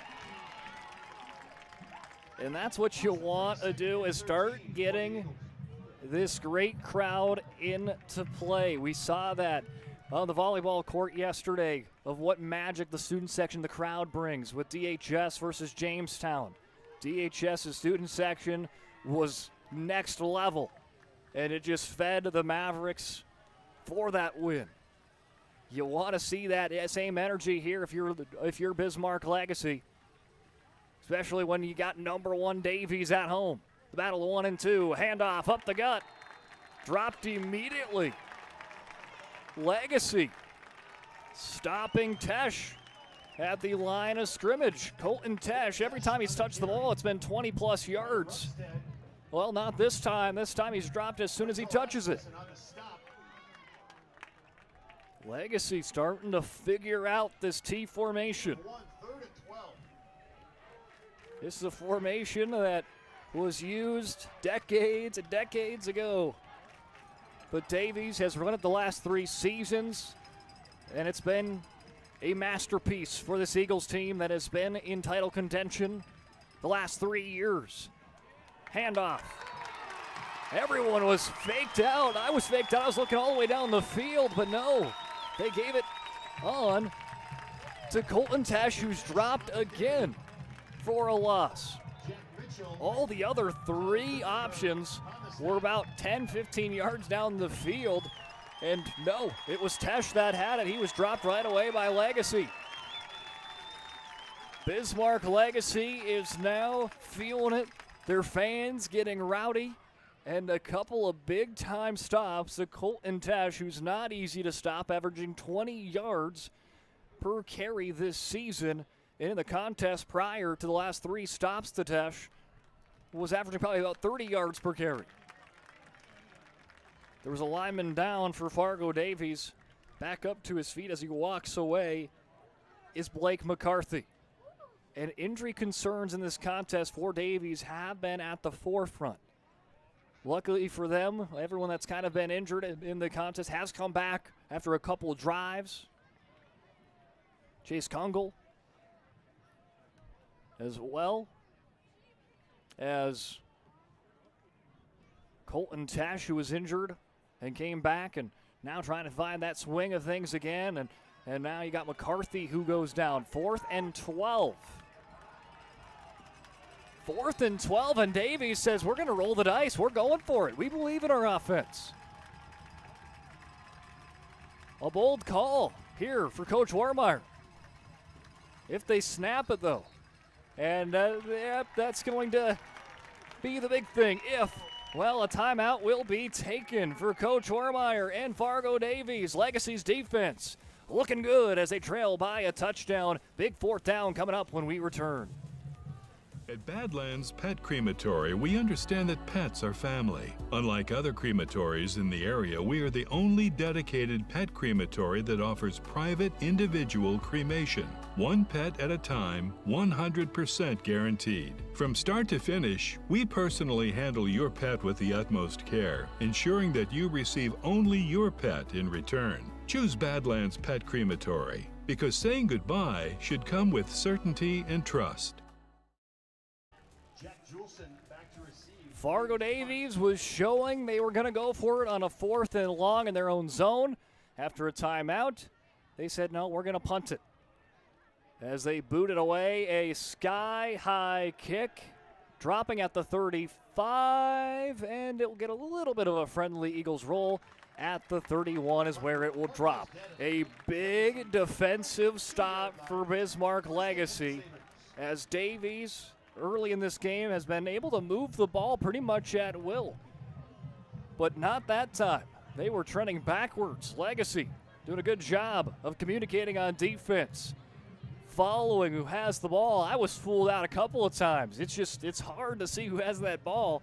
And for Legacy, hey, they were on it defensively and has put down their offense in a spot to try to drive down the field in a 2-minute drill. 1:30 left here before half to try to even this game up against number 1 Fargo Davies. And your top two teams right here in this contest. Down the road, you got number 3 and number 4 in Shanley in action, as well as Bismarck High. Weigel rolls for a first down. He's dropped near the half line there, the 50-yard line. They'll say stopped at the 49 of the Legacy side. But Brody Weigel has shown he's got wheels. The quarterback, 42 yards entering today. He's probably got 100 yards of rushing today. Weigel, false start as he was looking to pass it there on first down, but they will whistle it, and that's just been a little bit of that thing with Legacy. After a big play, it's just been that a penalty right after. And has forced them to play a couple of first and long, second and longs. See now what they can come up with a 1 minute and 11 seconds before our Charbonneau Car Center halftime show. Brody Weigel, 3 receivers to the left, 1 to the right for Legacy. Hands it off to Yusuf Jama. Jama lunges into the Davies side of the field. He stopped at the 46. 52 seconds on the board. Legacy with the quick timeout. 2-minute drill in full swing for Legacy, trying to even this one up before halftime. Rooted in the heart of our vibrant communities stands Prevera Bank, offering complete financial services for banking, wealth management, and insurance. From home loans and checking accounts, Let me tell you about the cashback rewards with this account. to wealth management, we'll help you forge your path ahead. Let's create a plan to reach your financial goals. With specialty insurance coverage, our advisors ensure your operation can carry on. Looks like it's going to be a great harvest. Coming back from a First International Bank and Trust timeout. First International Bank and Trust is a full-service, family-owned, independent community bank built on the bond between their employees and customers. Founded in 1910, growing to serve rural communities across Arizona, Minnesota, North Dakota, and South Dakota. Find them online at FIBT.com. 52 seconds before the half. Legacy seeing if they can even things up. 2nd and 5. Pump fake for Weigel. He'll dump it off to Jama. Jama picks up a first down, gets a good block as he hurdles a defender and ends at the 30-yard line. Yusuf Jama moves the chains once again. Great ball carrier vision, weaves through the defense. Clock stopped for a second to get the chains, and now it starts moving again. 40 seconds. Weigel looking for the home run, throw it along, diving catch, and it is caught. Touchdown, no. Wait a second, they're gonna say it hit the ground. Oh, Brody Weigel was already there to celebrate with Bennett Lawn. Just incomplete in the end zone. They were saying he bobbled it on the ground. Here's a look on the Ryan Family Dealership instant replay. The ref had the better vision there, as you can kind of see it was boxed out on the camera side, so we don't know, but the ref was right there. Oh, that would have been huge for Bismarck Legacy. To go down by 2 touchdowns to even things up before the half. Still, that is in play with 33 seconds on the scoreboard. Boone, now to the right hip. Weigel, quarterback keeper, designed run. Follows his blockers near the first down. They're going to say, let's wait on it. Let's wait on to see. It looks like they're going to say a yard short of the first down markers, 3rd and 1. And so the clock will not stop, and Legacy will just be forced to take another timeout. We're to stay with you right here at the Sanford Sports Complex. It has been a big-time matchup, and when you got number 1 versus number 2 in AAA football, it's bound to be big. Winner of this one will be number 1 next week, more than likely in the polls. And it has been a dogfight. Davies up 21-14. Game brought to you in part by Farsted Oil. Contact Farsted Oil today. Find out their skilled sales team can help you achieve your wholesale fuel, mobile lubricants, and DEF needs. Proudly serving North Dakota, Montana, and western Minnesota since 1938. And committed to outstanding customer service and reliability. It's Farsted Oil. Big thanks out to Northern Plains Heating and Air as well, Minot State, BSN, and the Aggie Foundation for helping bring this game. This game brought to you in part by our great sponsors. Can't thank them enough. Allows us to cover matchups like this that have all the excitement here in the first half. Weigel on 3rd and 1. Rolls to his right. Still rolling. He'll just throw a ball into the dirt as trying to find a way to the first down marker. Ball intended towards Bennett Lawn. And now we'll bring up 4th and 1. So they went for the pass there. You saw Weigel kind of hit the wiggle stick a little bit there. Was kind of trying to see if he could get someone to bite and pick up a first down with his legs, kind of towards the tail end of that play there. But Davies stayed where they were, stayed disciplined, and forces the pass that goes incomplete. Well, now what do you do? We have timeouts. No team has a timeout, but it's 4th and 1. You need to pick up the first down, at least. Design, quarterback keeper Weigel follows the pass, or follows the blockers, and he is tackled at the 15, Brody Weigel. Brody Weigel on the keeper picks up the saber. Follow the leaders as Weigel will spike it down. Trying to jump the play there was one of the defensive linemen for Davies. He knew it was going to be a spike. I believe it was Evan Lee there that knew a spike was coming, so he kind of just dove out and seen if he could keep it off the turf. Yeah, if you could time that up, more power to you. Don't see that very often where you see if you could try to pick it off, and I think maybe that's what they're talking. They have a couple players talking over there, seeing if that's a legitimate play. And that is Gus Wermeyer that's over there. It might have been Gus that tried that. 2nd and 15, 13 seconds before half. The Serve Pro red zone. Legacy trying to even things up. Weigel faces pressure, throws near the end zone. It is caught. A Legacy touchdown. It's Jack Julson in for 6. Jack Julson is their go-to guy. He's been held in check tonight thus far. Well, held in check no longer. Jack Julson with the touchdown catch. Weigel stands there right in the box, doesn't move in the pocket, and delivers a strike to Julson. Bismarck Legacy was down by 14 points at a point in this game, 2 touchdowns. And now they have all sorts of momentum going their favor. Julson, the 15-yard catch from Brody Weigel. Weigel entered this contest with 2 touchdowns on the year. He's already doubled it. 1 touchdown to Lon, 1 touchdown there to Julson. And now Sam Fricke looks to even things up before we go to the locker rooms. Weigel the holder. Snap is good. Weigel with the hold. Fricke's kick is blocked. A blocked kick by Jason Hunter. An all-stater. Able to quickly get by the offensive line, puts the hands up and gets the block. There you see it again. Hunter with the block that keeps Davies on front by 1.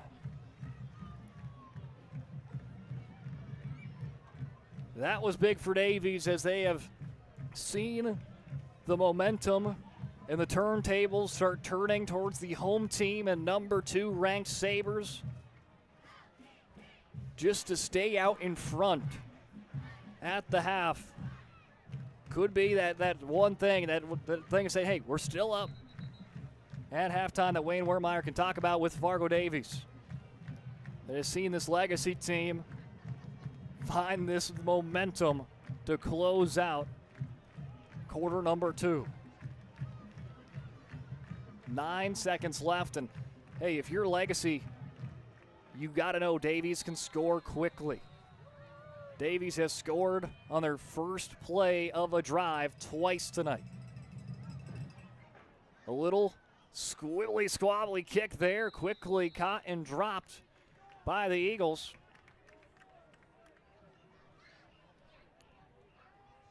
As Kongle, as he'll drop down to it, and that will set them up with 6 seconds. I don't know. I know a lot of coaches would say knee it, go into half. I don't know if Wayne Wermeyer does. He's one of those coaches that we've seen, you know, it's a 4th and 12, and he lines up the offense. Initially, he did call timeout and punt it away, but they were in their own zone on a 4th and 12, and he saw something that, hey, maybe if they line up a certain formation, we'll run it. We'll play it. They're going to go away from the T formation. They haven't thrown a pass all night for Fargo Davies. Now they've got a receiver to both sides, a different formation we haven't seen yet. Tesh on the end around. Muse going to throw his first pass of the night. He's looking for a big shot. 50-50 ball out of play. The ball was caught, but out of play by Peyton Persons.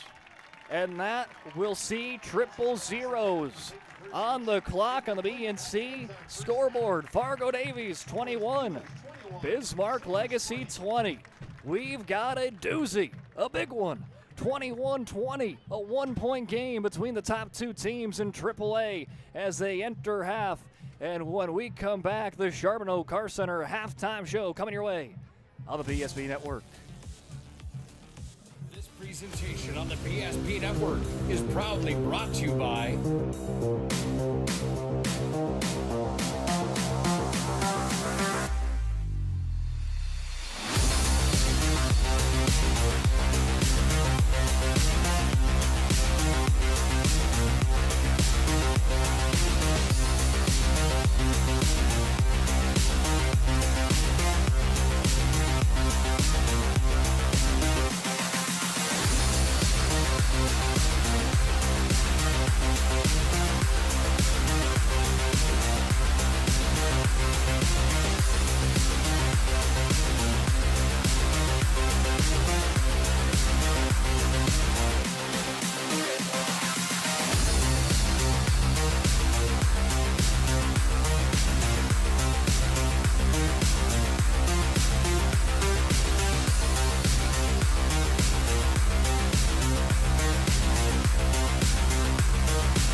social media platforms.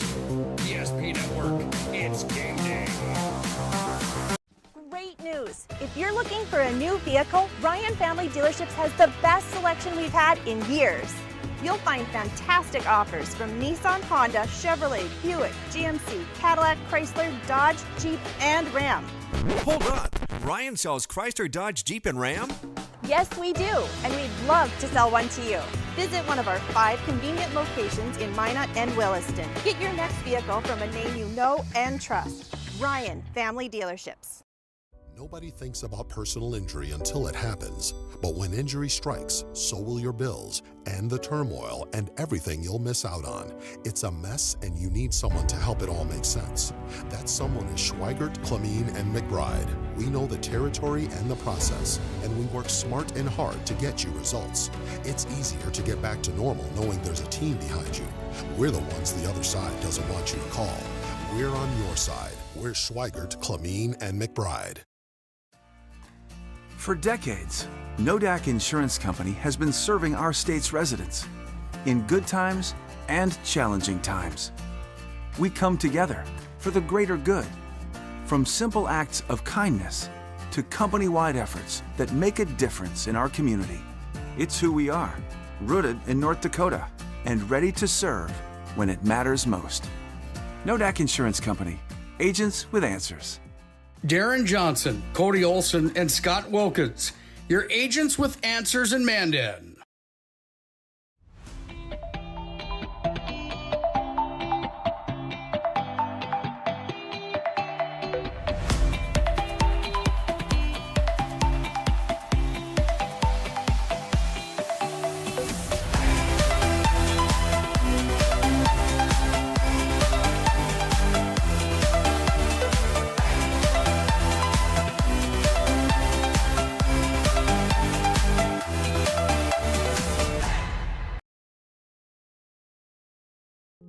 Facing disaster, it's not just the things we lose, but the memories. But there's hope. ServPro, with decades of experience in Minot and Bismarck, is always ready. Our certified professionals don't just restore homes, they rebuild lives. Because to us, you're not just a client, you're family.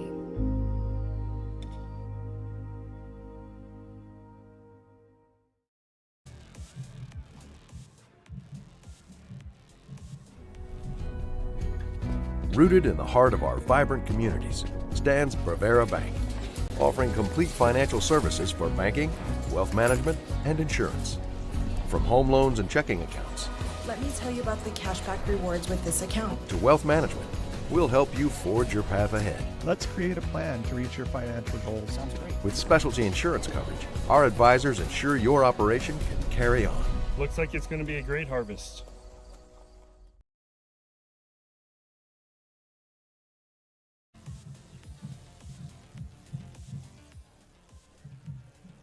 Charbonneau Car Center halftime show on our way here in Bismarck.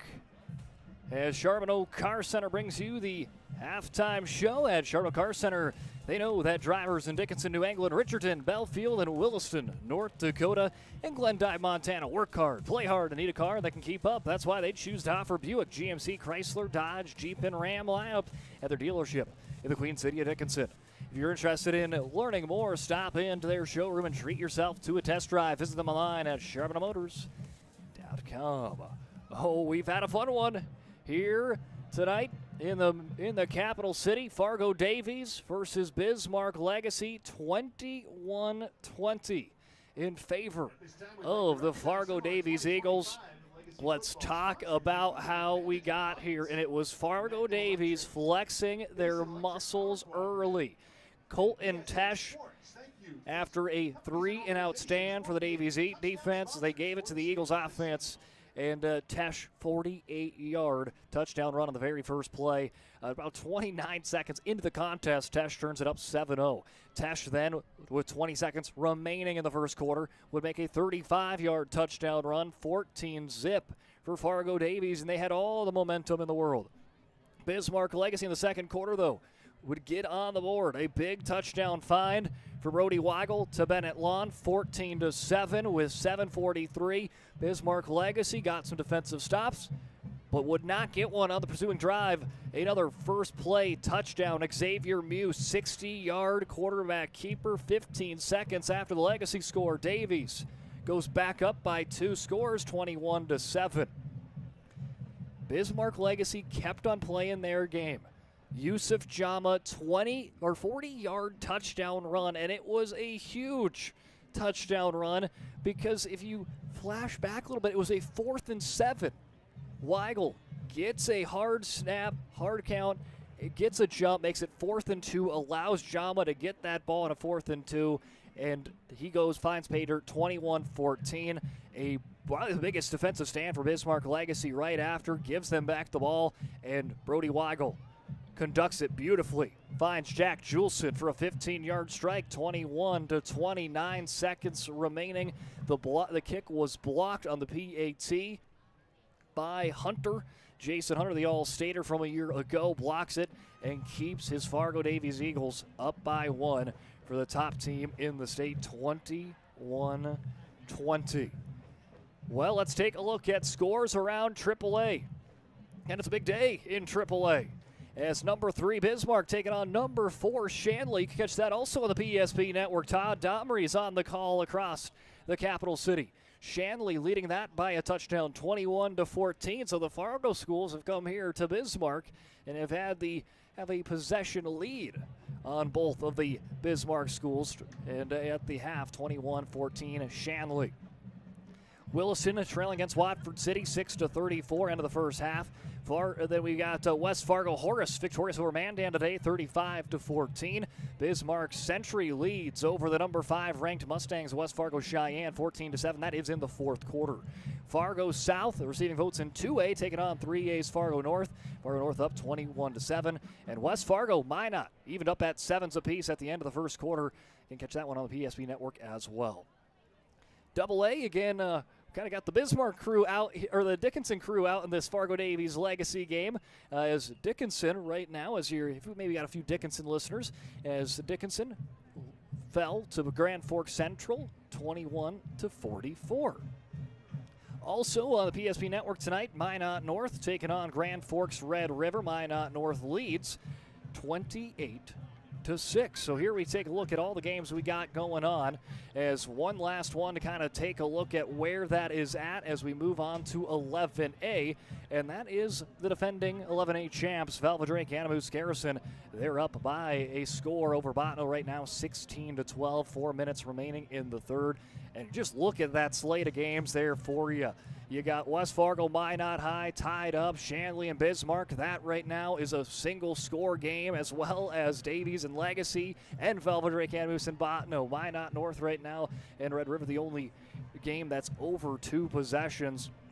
And yet that one has, again, plenty of ball game left as well. So lots of games to go. It has been a fun one to kind of keep an eye on. Minot North leads 28-6 against Grand Forks Red River. But it's been a stacked slate here on the PSP network. And it was a stellar first half. Expect much of the same in half number 2 between the top 2 teams in AAA. Fargo Davies versus Legacy, 1 point at the half here on the Charbonneau Car Center halftime show. We're headed on to half number 2 when we return. Breathe in. I can't believe I wrecked my car.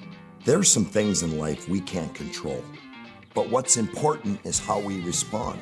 At Jerome's Collision Center, they provide the highest quality of service, assuring the job gets done stress-free and making it feel like a breath of fresh air. And to give you peace of mind, they handle the insurance. Are you even a therapist?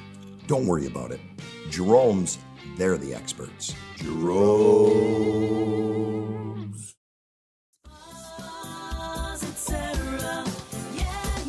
Spas Etc. is excited to introduce the addition of the Master Spas line, including the Michael Phelps Swim Spas. Enjoy the relaxing health benefits and enjoy 0% financing up to 72 months or up to $5,000 off on all spas and swim spas. You'll also find $2,000 off the MSRP on all pools and saunas. Come check out the outstanding lineup of Master Spas at Spas Etc.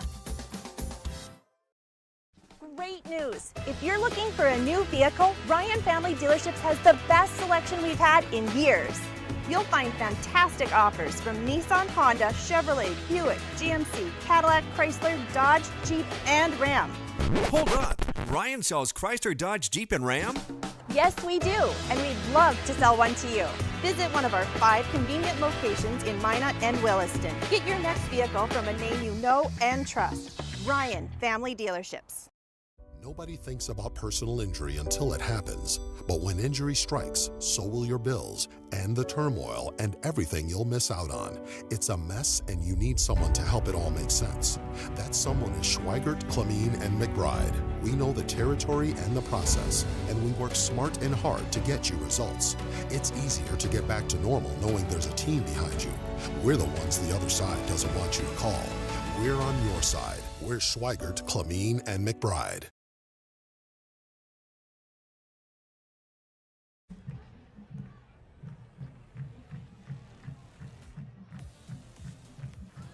Teams have hit the field and are getting ready for the second half action between Fargo Davies and Bismarck Legacy. As you see on your screen, just about 3 minutes to kick off. Once again, as we're getting ready, Fargo Davies controlled a majority of the first quarter, a majority of the second quarter as well, but Bismarck Legacy got hot and was able to make quite the impression closing out the second quarter. And that is what you wanted to see if you're Coach Chris Clements. That's what you want to see if you're a Bismarck Legacy fan. The way this Legacy team was able to kind of, figure out this T formation offense. No one has really figured it out well to start the season. You've got Fargo Davies, who's just been running up the score on anyone that they have faced, and they have scored at will. Has Fargo Davies this year. Taking a look, they've been averaging over 400 yards of offense. They've been averaging 38 points per game. And right now, you look at that scoreboard, they're on pace to beat 38 points per game. But for Legacy, they gave up a couple early touchdowns. They gave up 2 early scores. And after that, other than that one big breakout run by Muse, that second quarter was near perfection defensively for Bismarck Legacy. And you're now just 1 point away, and you wanted to be tied up, but hey, Jason Hunter is Jason Hunter. He's an all-stater for a reason. He was able to time that kick, but get his hand on it, on the PAT, and keep Davies up front. For Davies now, it's what are you going to do? Are you going to say, hey, what Legacy was figuring out on defense, that was a fluke, right? That was a drive or two. Put that in the back seat, continuing to do what you do, play your game. Or do you say, hey, Legacy's starting to figure us out. Let's tinker with it. Do you try to play 2 steps ahead? Do you stay with what has worked all season? Again, a Davies team that has run the ball 90% of the plays in the first 2 weeks. Here today, this Davies team has only thrown the ball once, and it came as kind of a Hail Mary on the final play of the second quarter. So what do you do here if you're Davies? That's going to be the big thing. And this is going to be very fun of this chess match between Coach Clements and Coach Wermeyer. 2 coaches that have been at it for a long time. 2 coaches that have had a lot of success. Chris Clements, his 11th year, 40-56. He has led this Legacy team in all of their 10 full seasons as a football program. Coach Wayne Wermeyer of Fargo Davies, 6th year for the Eagles, 37-16. He brought them to state last year. Last 3 years, they've been at least in the semifinals. They're still looking, though, for that championship title as Davies. And for Bismarck Legacy, as we covered in the pregame show, they have been a team that has made the playoffs 6 out of the last 10 years. But looking for that next step after being out in the quarterfinals every single time they made it to the postseason, seeing if they can take that next jump. And they've got the team to do it. Lots of seniors on both these 2 teams to make a deep run, and that's why they are right now in the media's eyes, number 1 versus number 2. Davies trying to say number 1. They'll get the ball to start the second half. Colton Tesh scoops it up to the 20, the 25. He'll lower the shoulder to the 30, and will be finally dropped down right there. Looks like he got pushed from behind, and they'll give an extra yard, so Tesh will take that. Colton Tesh in that first quarter, he was on another level. 2 touchdowns, over 100 yards rushing, but in the second quarter, he was limited by that Legacy defense. But he's had some nice returns as well, has been a factor on the offense, the defense, and the special teams as Tesh. As Xavier Muse goes to work back in that T formation. Tesh is back there, Fisher is too. Xavier Muse hands it off as they will pick up a gain of 4 on the play. As flipping the ball up, looks like that's number 8, Marcus Jalla. So Jalla on his first carry. Again, this is a team that has so many running backs at their disposal. You take a look and you take a look at Colton Tesh, Mathiasen, Fisher, Hart. Muse is a quarterback but acts as a running back. And then you got Jalla, you got some other guys that can just come out of nowhere. It's almost just not fair, but hey, when you got 28 running backs listed on your roster sheet, you have just plenty of options Options aren't thin. They'll hand it off to Tesh. Almost breaks a tackle. He's near the first down marker. Tesh has done that twice where he just looks like you got him, and then he's teleported all the way into the end zone. They will give him the first down. But for Legacy, hey, you'd rather give a first down than a big breakout play, so good work there of wrapping up Tesh at the ankles.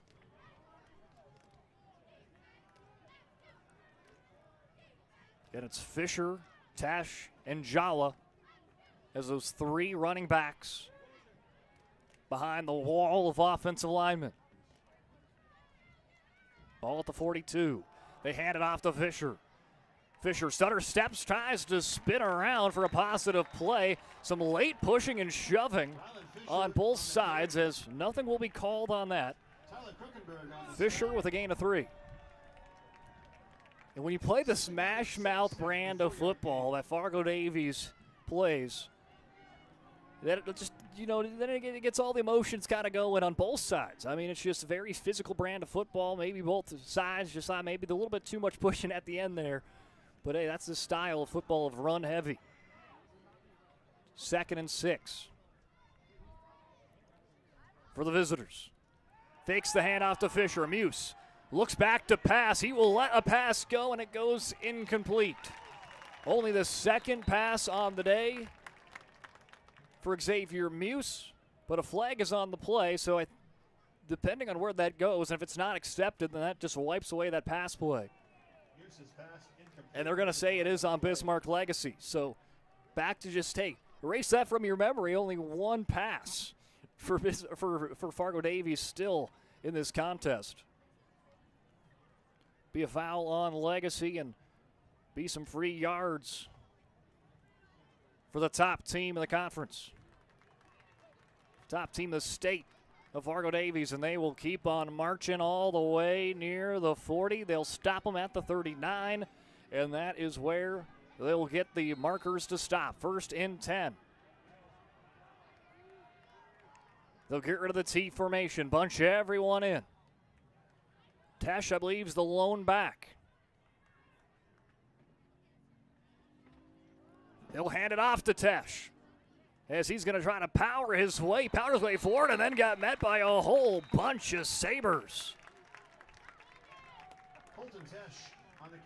Colton Tesh pushed back by Griffin Zenz and company. Zenz over 10 tackles coming into the contest. Comes up with a big stop there against Tesh.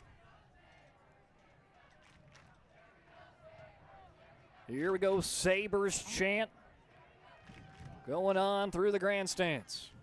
See if they can help this defense get a big stop to start quarter number 3 as they trail by 1 point.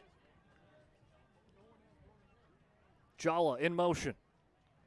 They'll hand it off up the gut. Not much yardage once again for Davies. Whole bunch of Sabres there again. Griffin Zenz. Zenz was in on the play again. And Wiki there as well. 3rd and 4. That's the key. Find a way to stop this run. It's easier said than done. And they've only had one official pass as Davies. Their other one was a flag, so one official pass that did stay, and it came on a Hail Mary heave. So a run-heavy matchup. Fisher pushed back for a loss on the play. Bismarck Legacy's defense once again with a big defensive stop. It was Braden Lean leading the charge. 4th down and 8. Decision-making time again for Coach Wermeyer. Ball at the 36. 7:37 remaining in quarter number 3. Muse. 3 seconds on the play clock. Last second, fakes a handoff. It buys him time. He's going to take it for a first down and dropped inside the Serve Pro red zone at the 13. and some trickery there. It was the option. There you see the back end of it. He had the ball in the chest of his running back, saw Legacy bite towards the back, pulls the ball out, and takes it upfield.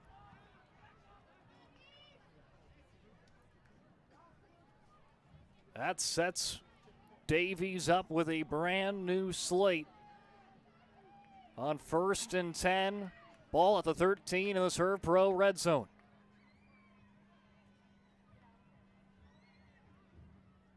Muse hands the ball off to Jala, who'll pick up a gain of 2.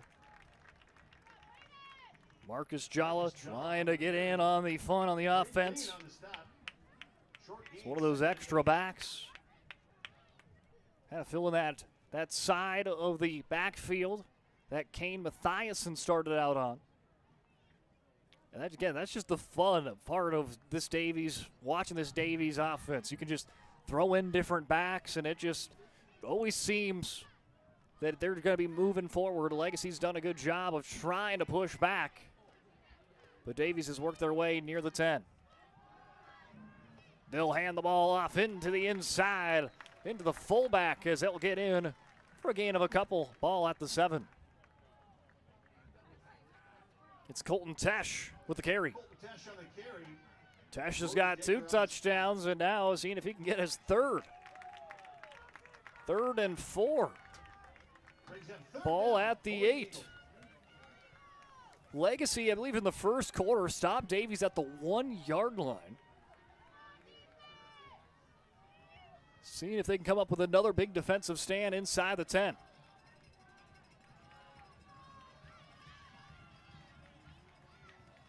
Muse met right as soon as he got that ball. He was trying to go an option, tried to shake the defender. He had no room to go. Wiki, the first one to get there. Just no spot for Muse to go. He was trying to keep the option alive. But what a drive for Fargo Davies. We will mention that because you take a look on the clock right now. We're nearing 5 minutes remaining here in the 3rd quarter. This has been a 7-minute drive almost. They're going to bring in Nelson, who's got a leg, to try to boot a field goal, and it is down the middle. A 26-yard field goal for Nelson. 24-20. Fargo Davies goes up by 4. 5:07 remaining here in quarter number 3 as Legacy gets the ball for the first time in the second half. For decades, Nodak Insurance Company has been serving our state's residents in good times and challenging times. We come together for the greater good.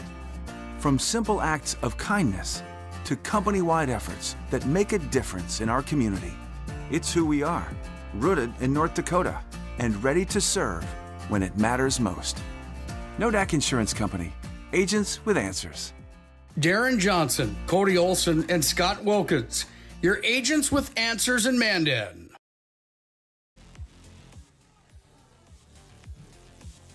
Fargo Davies eats up 7 minutes on the clock and cashes in on a field goal. But for Legacy, what a defensive stand. That's just bending but not breaking.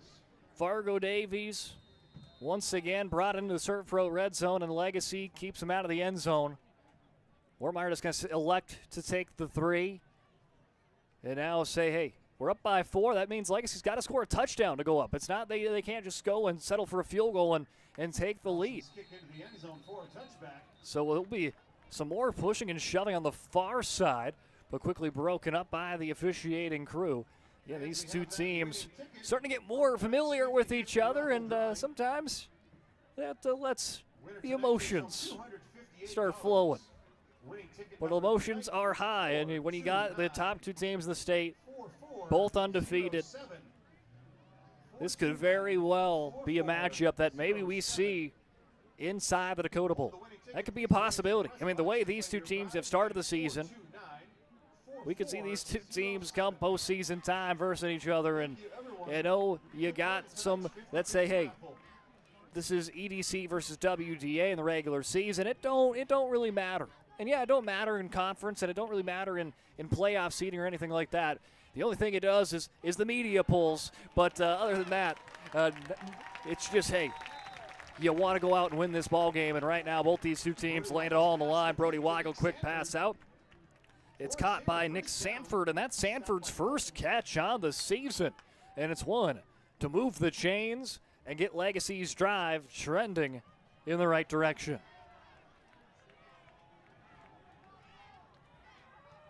4:42 remaining in quarter number 3. Weigel hands it off to Jama. He finds a hole, picks up a first down, tripped up near the 50-yard line. He stumbles into the Davies zone. He's at the 49. Tripped up by Chris Kiepa for the Eagles. Kiepa gets the tackle once again, but there's Jama stumbling down past the 50. Alex Christopherson on the stop for Davies. 49-yard line. On a 1st and 10, less than 4 minutes when they snap the ball. They'll move both the tight ends onto the right side. Weigel hands it off to Jama. He fakes right, now cuts back to the left. He hits the Jets, makes the last defender miss, and Legacy has taken the lead with a Yusuf Jama touchdown run, 49 yards.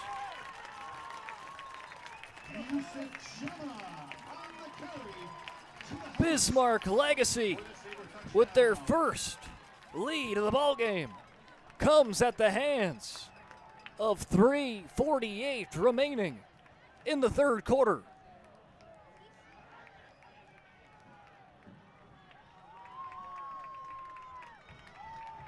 That got a roar out of the Bismarck Legacy crowd that has packed the grandstands tonight.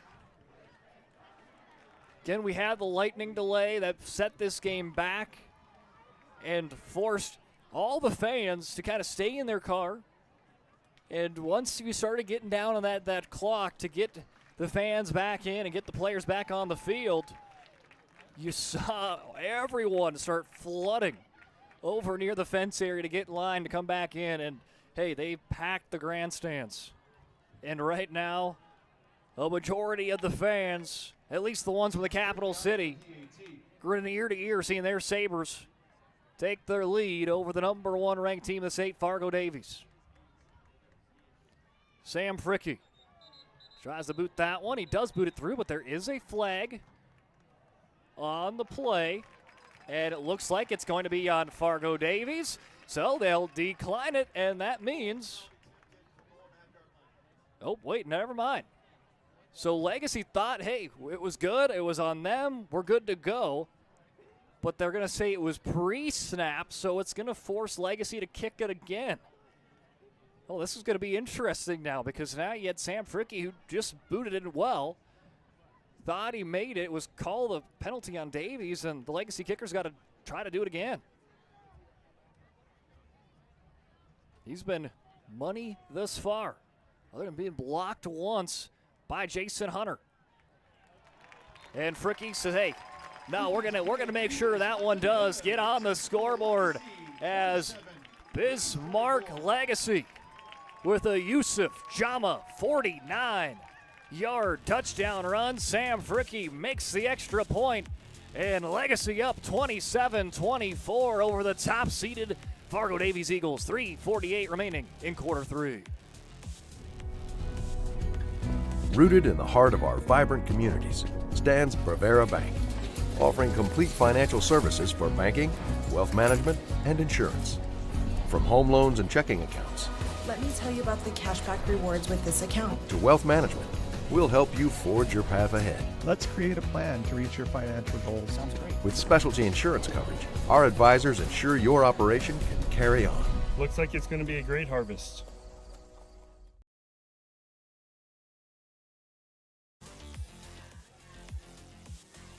We've got a ball game here in the capital city at the Sanford Sports Complex. I'm Brock Weidner. joining you for Davies Legacy. And oh, it's been a fun one. Bismarck Legacy has taken their first lead of the ball game with 3:48 remaining in the third quarter after Yusuf Jama with a 48-yard touchdown run. And before that, it was a big defensive stand for Legacy. They forced Davies to kick a field goal instead of a touchdown inside the 10-yard line, and that is what set them up. They're taking the lead after the Jama run. They will now boot it back to Davies. Trying to set up with another big kick return, but won't get the kick return they want to see out of that one. As in on the tackle, it's Beckham, Presley, McKay for the Sabres. Presley McKay getting handshakes all around. As the special teams unit comes off, and back in is the defense for Legacy. The defense that has stepped up and put this game on their shoulders, knowing, hey, we need to slow down this run game. And as the game has gone on, they've done that. Mesh. Vermuse hands it off right down the middle for a gain of 5. I was trying to see who even had the ball there. It didn't even look like he handed it off to Tesh, but no, Tesh does. Bring it up for a gain of 8. That's the magic of this offense. I know I've said it before, but just the trickery of it. The who's who, who's got it, who doesn't. They all act like they do, and next thing you know, they can disappear down the field pretty quickly. Muse on the second and short. He'll hand the ball off to Jalla, who follows his blockers, gets to midfield. Marcus Jalla into Legacy territory. Marcus Jalla on the carry. Marcus Jalla, one of those backup running backs, would not be denied. Glovich, the one to finally bring him down for Legacy. The first drive of this second half for Davies took 7 minutes off the clock. They know, hey, Legacy's starting to really dial it in right now. We're just going to try to milk this clock, and hey, they know that this Davies has been tough to stop. Even though Legacy trying to find the number as Colton Tesh pinballs off a couple of black jerseys, picks up a first down. Late flag, though, on the play. Late flag coming up with the referee in the secondary. We'll wait and see what the official ruling after the Tesh run. Face mask for Legacy. And that will even add on to the Tesh run. Stopped around the 30. Well, he is going to be helping his team with put on another 15 yards, and ball dropped at the 15-yard line. Wayne Wermeyer, head coach of the Fargo Davies Eagles, says, hey, we will take it. Legacy seeing if they can get another stop in the Serve Pro red zone defensively. Davies seeing if they can regain the lead. They've held the majority of this game, playing from behind for the first time tonight.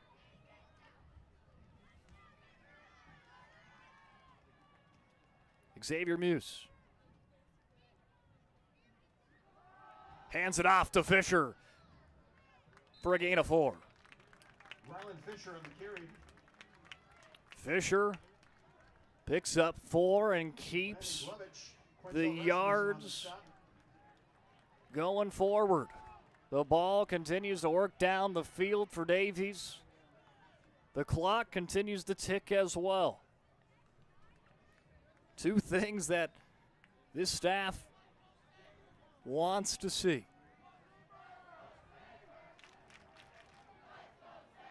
Let's go Sabres chance again. Back on the grandstand. Trying to help out their defense once more on a 2nd and 5. Some shift on the Legacy side. They hand it off to Jalla. He pushes his way and surges for a first down. First down, Eagles on the Jalla carry. Marcus Jalla on the carry. Brody Degner with the stop. Marcus Jalla has been that Eagle, has stepped up. He's not in that starting lineup. He's picked up 40 yards in the previous 2 games, averaging 20 yards per game. And today, he's definitely had more than 20. He's been able to step up beside Colton Tesh and Ryland Fisher in the backfield. See if they go back to him here. Muse puns it up to the gut. They do give it to Jala, but he is stopped into the whole pile of Sabres. Lincoln Lamar on the stop for the Sabres. Coach Warmeyer saying, hey, now they do not have to play. They do not have to snap the ball for a final play. That could have very well been the last play of the third quarter. Fargo Davies going to put up the number 4 as they start walking towards their sideline.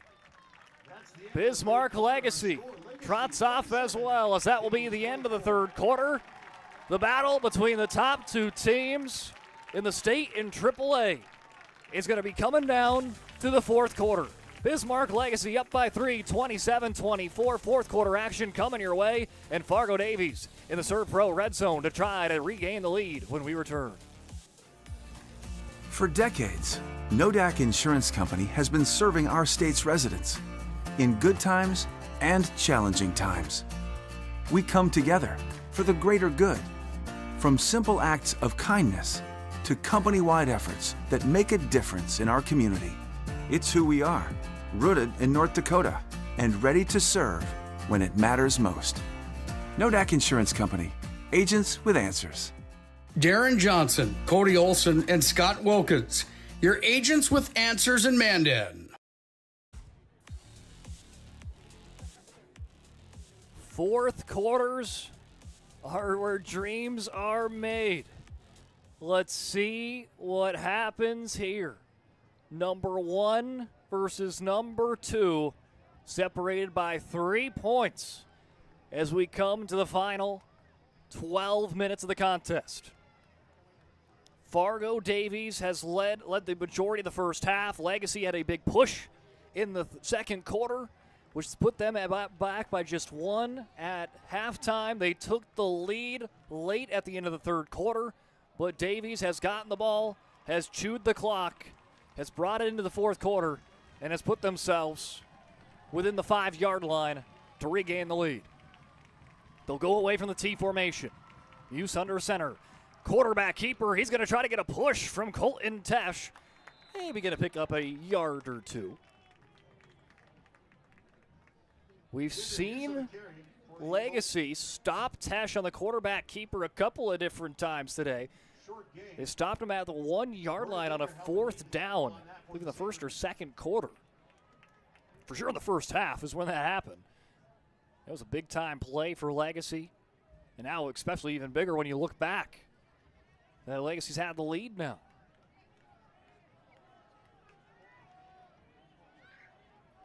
Jala, Fisher, Tesh back in the T formation. 3rd and 3 at the 3. They gave 2 yards to Muse. Muse going to keep it himself. He bounces to the outside. He's in for the score. Xavier Muse with the QB keeper.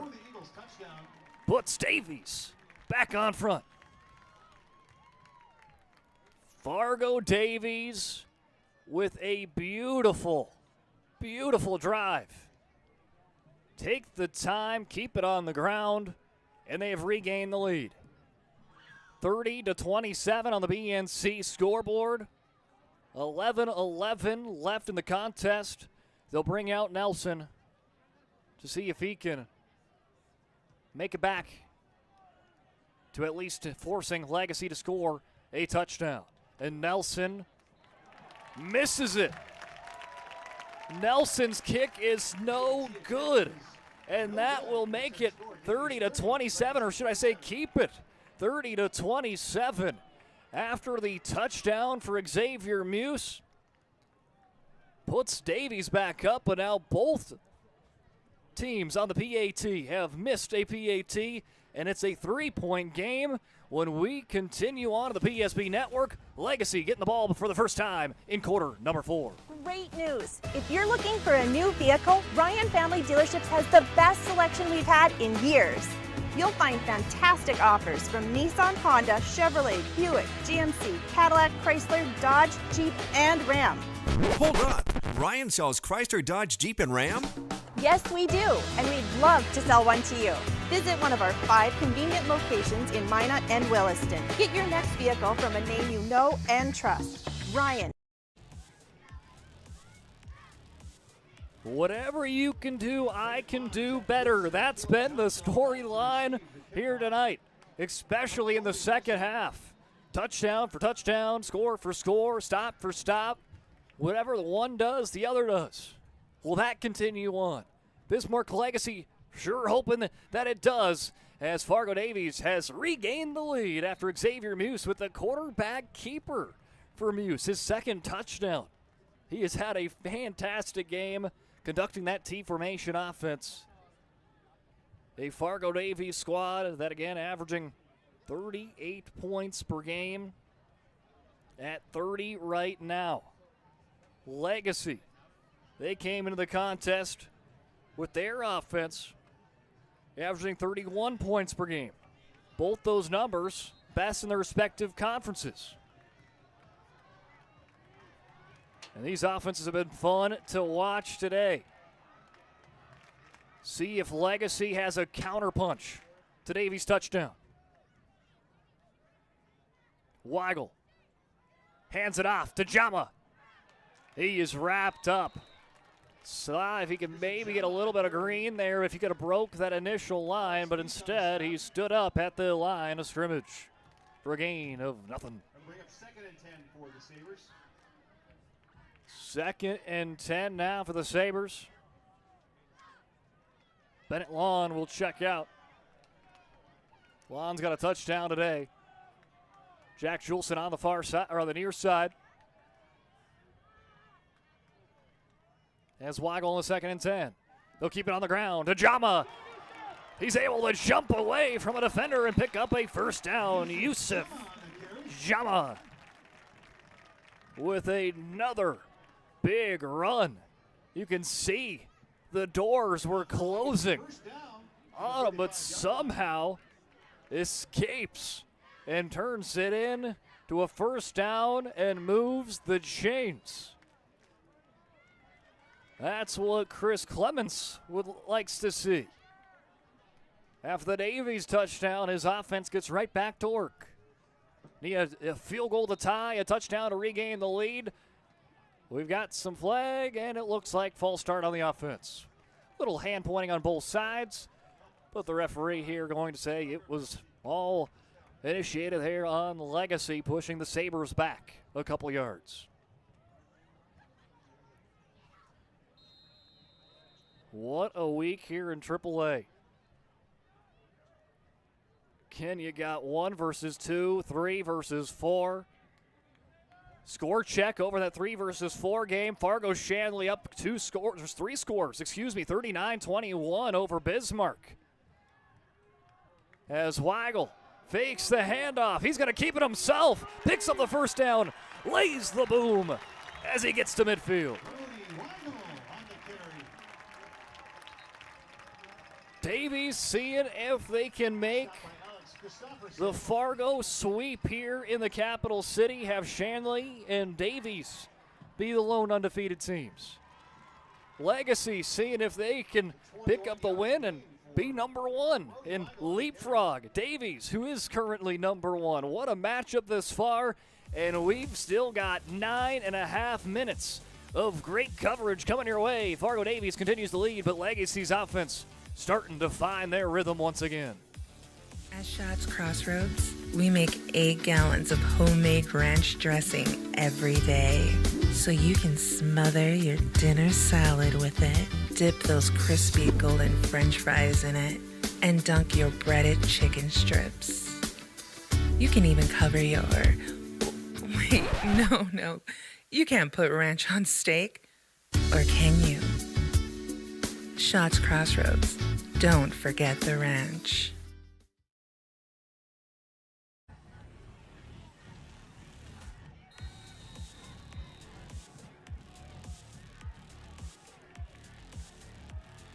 We enter back in. Bismarck Legacy has the ball past midfield with 9:18 remaining. Weigel hands it off as the running back, Jama, pushed back to the opposite side of midfield.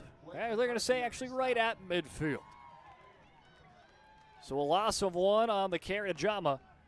But we've seen that earlier where they went to Jama on first down. He didn't go anywhere. And then on second down, he broke out for about 12, 13 yards. Does Clements do that again? As he did a good job of opening up with those tight ends. It has been a chess match. Weigel with a hard count, and he calls it a little too hard as he makes his own teammate jump in Wesley Jordan. The hard count has been huge for Weigel today as he's got 2 calls to go his way. One that I would say ultimately led to a legacy touchdown earlier in the contest. But this one going to backfire. Little friendly fire on the hard count for the Sabres. 2nd and 15, move it back 5.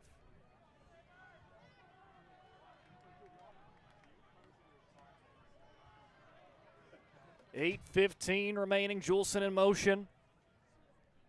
Goes back to the top of your screen. Weigel to right snap. It's a quarterback design run. Makes a man miss to the 20. And he's tackled near the 15. Or excuse me, at the 30. Now tackled near the 25. Brody Weigel. They have been keeping the quarterback run in their back pocket. Again, 42 yards in the 2 games prior. So averaging 21 yards per carry. He has had to have way more than that tonight. If I had to kind of give you an odd estimate, I'd probably give you 70, 80 yards, if not more, for Weigel on the ground for the senior quarterback. He has been magnificent. Weigel hands it off to Jama. Follow the leader. He cuts upfield to the 10, the 5. Oh, he's dropped before he can get there by Kiepa.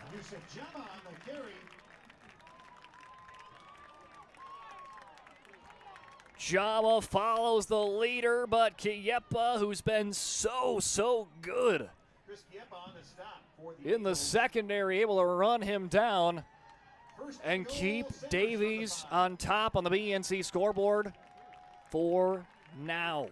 Legacy chomping at the bit with 7 minutes remaining.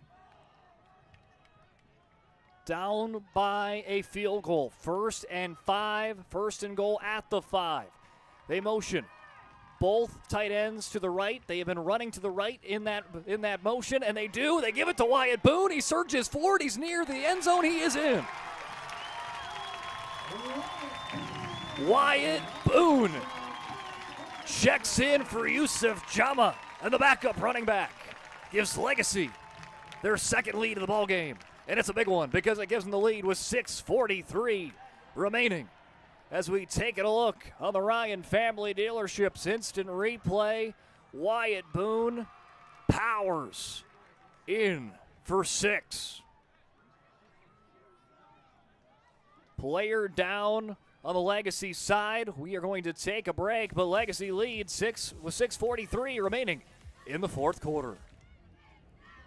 Whether you're looking for a full-service financial plan or planning for farm or business succession, Planning Team Financial Advisors is here to help you work toward achieving your financial goals. With locations in Bismarck, Garrison, and Center, our full-service team of professionals are dedicated to helping you work towards achieving your financial goals. Visit us online, planningteam.com. Securities offered through LPL Financial, member of Finrun Civic. Investment advisory services offered through New Edge Advisors, LLC, a registered investment advisor. New Edge Advisors, LLC, and Planning Team Financial Advisors are separate entities from LPL Financial. Wyatt Boone powers his way for 6. Legacy back on top with less than 7 minutes remaining. Sam Fricke with the extra point, and it's in. Legacy up by 4, 34-30. Davies going to need a touchdown to regain the lead with 6:43 on the board when we return here on the PSP Network. Since 2003, the architects and engineers at Ackerman Estvold have been enhancing everyday life. From response times to commute times, we've helped create critical infrastructure, enhancing highway safety, flood protection, and public education. And we're no stranger to enhancing fun, family outings, and even game time. Ackerman Estvold, working to enhance your everyday life.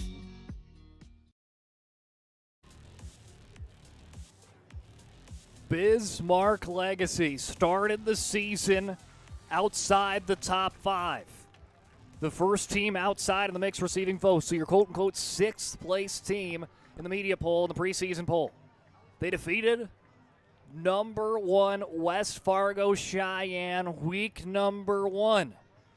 They dashed up the polls to number 2. That's where they are again. Taking on number 1 for a second time this year. They defeated West Fargo Cheyenne when they were 1. They're seeing if they can defeat another number 1 team in the state in Fargo Davies.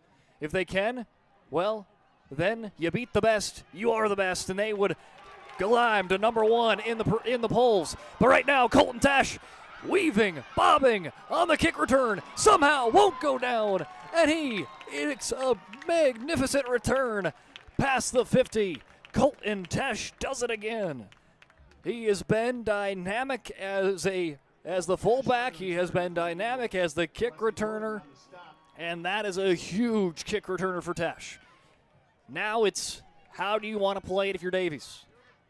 Tesh gave you a beautiful starting field position. Davies needs a touchdown. Obviously, you're going to take a touchdown anytime you can get it if you're Davies. But this has been a Davies team that has had a 7-minute drive already in this half. Do they try to do that again with 6:30 left? Obviously, you wouldn't want it 7 minutes, but you would probably want it close to around 6, forcing Legacy not to have the ball for long. This has been, as I was just kind of thinking as well, another kind of note as we were getting into the closing minutes, is this has been a very clean game in the sense of turnovers. These two teams have taken care of the ball. Don't want to jinx anything, and I hope I don't, knock on wood, but this is something that both teams have done a beautiful job of taking care of the ball, and that's a big reason of what you see on the scoreboard, 34-30. These teams' offenses have been doing their job. Their defenses have been fighting back on both sides. Muse fakes the handoff to Tesh. He hits the Jets for a first down. Hurdles over a man at the 30. Knocking on the door, the serve pro. Red zone, Xavier Muse. And that is just him buying time and keeping his running back to the right of him the most of the way, of saying, hey, there is an option here. And for Legacy, you got to respect the option pass. And that allowed Muse to take it upfield and bring it to the 22, 1st and 10. Ball on the ground. Muse jumps on it. Oh, man, I was going to say I might have jinxed it. But both teams now have had a ball on the ground, but both teams have had their quarterbacks jump on top of it. So no harm, no foul. 2nd and 11. Ball at the 22.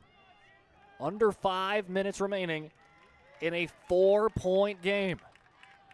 Here in the capital city. The top-ranked team in AAA trying to stay the top team. Both teams undefeated.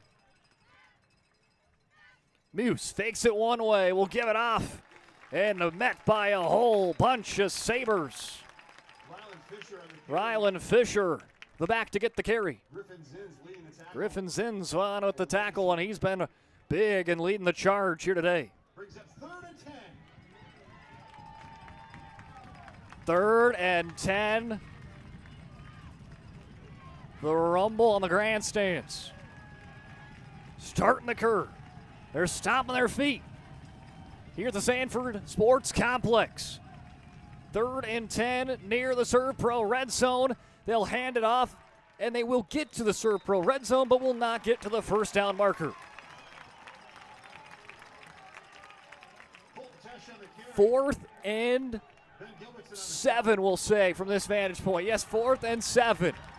At the ball at the 19. Less than 4 minutes remaining. Fans on their feet. They know this could be what could be the play of the ball game. Muse hands it off. He's going to fight. No, he's going to keep it near the first down marker. Ref runs in, and they say Legacy stopped him. Legacy's defense keeps Muse 2 yards short of the first down marker. This could have been the play of the ball game. Muse thought he had it off. He keeps it himself, and he is stopped short. What a defensive stand. We'll see it one more time. And it was Griffin Zenz again. Oh, he's been an animal. Griffin Zenz with another spectacular play, and that one puts the Sabres in the driver's seat. 3:19 remaining. And now you try to chew the clock, and Brody Weigel does it again. You see him there point his finger at the Eagles because he got him to jump for a 3rd time on the hard count. Weigel has forced 4 different flags on that hard count, 3 on the Eagles, 1 on his own Sabres. And that's what you love to see from a senior quarterback. And there it gives him some breathing room. Instead of having the ball at the 15, now you got the ball at the 20. 3:19 on the board. 1st and 5 now to start the drive. Fakes the handoff. Now we'll just play it on to Julson. Julson fakes the inside off to the outside of the 40. The 45. He cuts back up the field. To the 40. He crosses midfield, and a big play for Jack Julson. Jack Julson, the receiver, the leading receiver all season long to start the year of the 2025 campaign. For the Sabres is Jack Julson. He's been held in check for majority part of the night, but he's made some big plays. Don't get me wrong, and there is a big one there. Because not only is it a first down, it's 42 yards. It gets you out from your own zone to Davies' zone and gets the clock running. 2:35. They hand it off to Jama. Jama makes a man miss, picks up a first down, bounces to the outside, to the 20, the 15, the 10. Yusuf Jama into the Serve Pro red zone.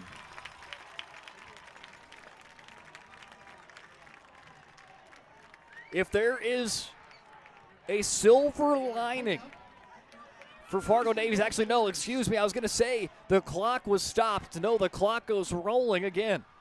I thought maybe Jama was called out of bounds, but no, they're going to keep the ball, keep the time rolling. Coach Wermeyer going to keep the timeouts in his back pocket. Again, he has got 3 of them to work with.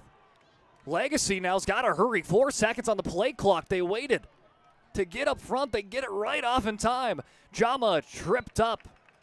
Does not pick up any yards on the play. And now here comes the timeouts for Coach Wermeyer and the Fargo Davies Eagles. Davies will need a defensive stand, and they will need a touchdown to have a chance to win this game and stay undefeated. For Bismarck Legacy, they're in the driver's seat, 34-30. They got the ball in the red zone, 1:47. Timeout taken by Fargo Davies. This time, though, we will stay right here. Do not want to miss this play. They'll move it up to 1:48. Didn't you expect if Legacy's kept out of the end zone, there'll be another timeout. Score check. Minot up over West Fargo, 14-13. 5 minutes left in the third. That one's going to be caught on the PSP network as well. Shanley, Bismarck has gone final. Number 4, Shanley has defeated number 3, Bismarck, at the Community Bowl here in the capital city. But score 39-21. This one far from over. I know it's 1:48 on the clock, but you got 2 timeouts left for Fargo Davies. seeing if they can come into factor. If Legacy can score a touchdown, that could almost ice this game out. Jama. He's going to fake it. Weigel fakes it to Jama. He bounces to the outside. He's in the end zone. Oh, what a play for Brody Weigels. He spikes the ball down. A big-time touchdown for Weigel. A flag is going to come down, I think, on the celebration. But that should still stand, as it's going to come after the touchdown, if that is what it is. That's where the flag is near. We are going to wait and see. But Weigel fakes it to Jama. Oh, man. The senior is having a game of his life. Still waiting for the official call here as the officiating crew talking to Chris Clements. Coaching staff had a quick word there with Weigel and all the excitement there. And again, that's the motion. You got number 1 versus number 2. You make a big play. If that is what that's on, again, we have got no indication of which way this is, if it's pre-snap or if it's post-play, after the touchdown, before the touchdown. Right now, where the refs are lined up, it is at the 2-yard line. I will throw that out there. We'll wait for the call.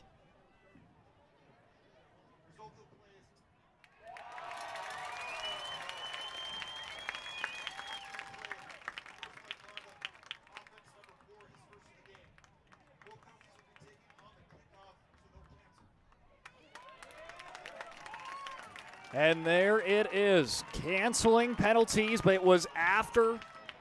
So the touchdown stood. Big roar for Legacy, 40-30, as lightning strikes here in Bismarck. We've already been in a lightning delay.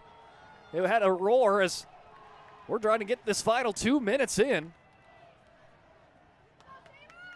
As low snap, Fricky's kick is blocked again.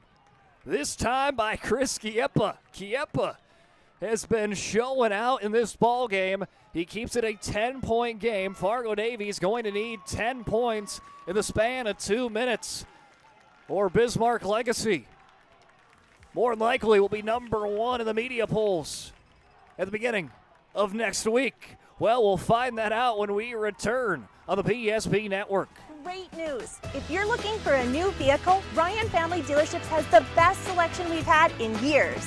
You'll find fantastic offers from Nissan, Honda, Chevrolet, Buick, GMC, Cadillac, Chrysler, Dodge, Jeep, and Ram.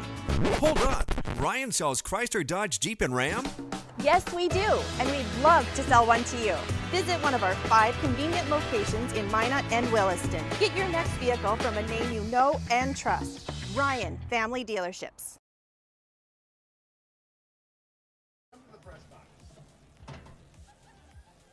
Bismarck Legacy has already defeated a number 1 team in the polls in West Fargo Cheyenne week 1. They are trying to double down on that here in week 3, trying to dethrone the number 1 team right now, Fargo Davies, and they are on path to it, 40-30. Colton Tesh with the return, and he is dropped back. Big tackle for Legacy. It's Wyatt Boone. Boone's got a touchdown on offense. He's been great on special teams as he heads off with another job well done. 1:42 remaining. And here's the interesting thing now. This team for Fargo Davies has, I think, thrown the ball just officially once. They've attempted 2 passes. 1 was a flag, so technically in the stat sheet, 1 pass for Fargo Davies tonight. You're down by 10 with 1:42. Is this where you just start passing? They do fake the run. They're going to pass. Quick pass out, bobbled, but is caught by Peyton Persons. Xavier Muse pass complete to Peyton Persons. That's first completion on the day for Fargo Davies. Comes in the final 2 minutes of the contest. Bring up 2nd down and 2. He was able to make his way out of bounds, and that will stop the clock. Well played there No, it's 8 yards, but hey, positive play gets it going. That's what you want to see with Muse. Again, get that completion under his belt. Get that confidence. Fakes the handoff. Muse set the throw right behind the intended target. He was trying to find Alex Christopherson, but it was behind number 6 in white for an incomplete pass. 3rd and 2. That'll bring up 3rd and 2. Bismarck Legacy just had a couple of big plays at this fourth quarter that turned the tide. It was the big 4th down stop. Then you had the big Juleson play, and then Weigel on the keeper that was able to keep Davies off the scoreboard at that point and then go up by 2 possessions here late. Muse get a lob a pass intended for Jala, in and out of the hands of Jala. The senior running back tried to reach behind him, could not haul it in. And now we are down to 4th and 2. Here's the ball game. Legacy gets the stop, and more than likely that will just pretty much run the clock for a win. If Davies gets the first down, Davies still got hope to remain undefeated. Muse under center. Jala in motion. They're going to hand it off to Jala. Bounces to the outside. He picks up a first down, and that's just smart play calling for Warmeyer as again, hey, reset the downs, get a first down. As you see there, there's rain coming down. We've already got a lightning delay pregame. We've had plenty of rain and stuff go down throughout the game. Muse completes another pass. This one to Rylan Fisher on the outside, and another first down. Davies is taking what they are given, or what they're getting, and hey, take it. Take those 10-yard plays. You're just going to continue to work down the field, and it's never too late. We had a volleyball game yesterday. It was 24-17. Jamestown somehow came back in that set and scored 7 straight points against Dickinson to make it 24-24. As Muse sends the ball into the direction of Peyton Persons, incomplete. 1 minute, 60 seconds on the clock. 60 seconds. Legacy needs to hold on to keep undefeated, go 3-0, and that would make it Legacy and Shanley would be the lone undefeated teams in AAA after Shanley defeated BHS just down the road earlier tonight, 40-30. Here with Legacy and Davies. Muse waiting, firing, a pass. 50-50 ball is picked off by Bennett Lawn, and that will do it. The celebration for Bennett Lawn. Because with that, Legacy knows their perfect season will stay perfect at least 1 week longer. Bennett Lawn scored a touchdown earlier for Legacy near the beginning of this game. Helped Legacy get the momentum rolling on offense. But it was his defensive play that seals the game as he rips it away out of the hands of Brady Vetter. And Legacy is now in victory formation. There's the kneel down. They'll have to do it one more time to make it final, but Legacy on track to stay undefeated, go 3-0 to start the 2025 campaign. We talked about it in the pregame. This Legacy team has been playoff regulars 6 of the last 10 years in the playoffs. Their best season was a 6-4. They're looking to take that next step. They've got the key ingredients with a lot of upperclassmen to take that next step. And here tonight, they take down number 1 Davies to stay undefeated for the Sabres at home, 40-30 as 000s hit on the BNC scoreboard. And there is your final legacy, picks up the win, and we are going to talk about it when we come back on the Sherman O'Connor Center post-game show. This presentation on the PSP Network is proudly brought to you by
social media platforms. PSP Network, it's game day.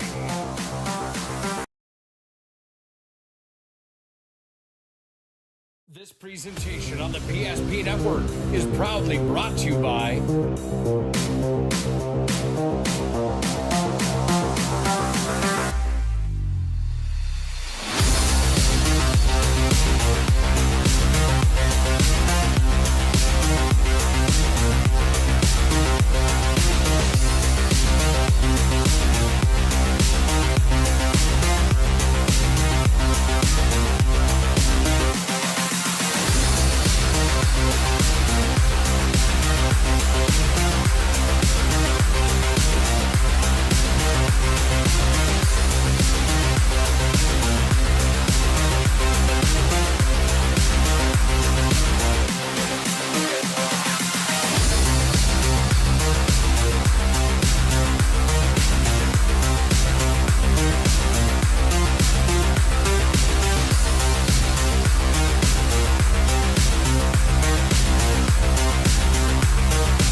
social media platforms.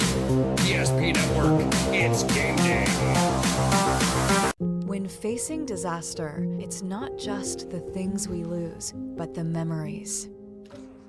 But there's hope. ServPro, with decades of experience in Minot and Bismarck, is always ready. Our certified professionals don't just restore homes, they rebuild lives. Because to us, you're not just a client, you're family.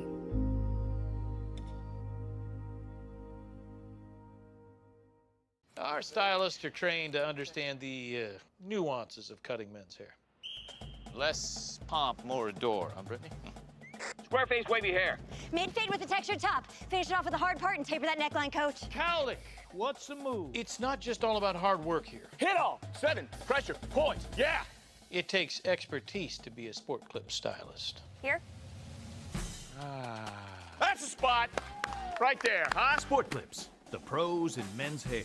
Whether you're looking for a full-service financial plan or planning for farm or business succession, Planning Team Financial Advisors is here to help you work toward achieving your financial goals. With locations in Bismarck, Garrison, and Center, our full-service team of professionals are dedicated to helping you work towards achieving your financial goals. Visit us online, planningteam.com. Securities offered through LPL Financial. The Jersey Mike's catering box is the easiest way to feed your friends. The hard part is picking your sub.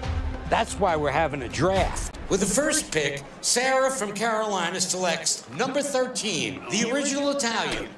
You know, I trusted my gut, and that's exactly where the sub's going to go. So hold on, we've got a trade. Jake traded his second pick with me, because I'm starved. Freshly sliced subs to go, wherever you and your friends go. Jersey Mike's, a sub above.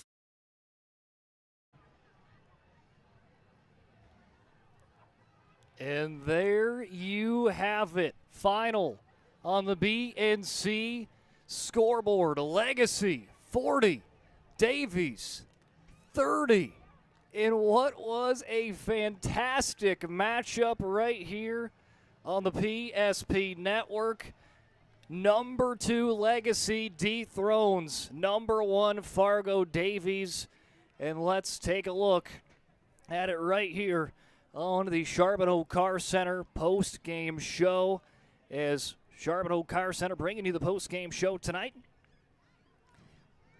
At Charbonneau Car Center, they know drivers in Dickinson, New England, Richardson, Belfield, Williston, North Dakota, and Glendive, Montana work hard, play hard, and need a car that can keep up. That's why they choose to offer Buick, GMC, Chrysler, Dodge, Jeep, and Ram lineup at their dealership in Dickinson. If you're interested in learning more, stop into their showroom and treat yourself to a test drive. Visit them online at charbonneaumotors.com. Well, let it start unpacking this one. What a game between Legacy and Davies. It was a game that was just stellar from the jump. But from the jump, it was Davies that jumped out and was saying, hey, we're number 1 for a reason. Colton Tesh, 48-yard touchdown run in the first minute of the contest. First play for Fargo Davies on the offense. They score a 48-yard touchdown. Colton Tesh, 35-yard touchdown. A few drives later to close out the first quarter. He started the first quarter and ended the first quarter with a big touchdown run for Tesh. And that put up Davies 14-0. Bennett Lawn got the team moving. 14-7. Gets into the end zone. Gets them on the board. Davies did not allow them to celebrate and jumped back on. Xavier Muse, 60-yard touchdown to play after. Just 15 seconds later, back up by 2 scores, 21-7. But Legacy did not let them phase them. Yusuf Jama, 40-yard touchdown run.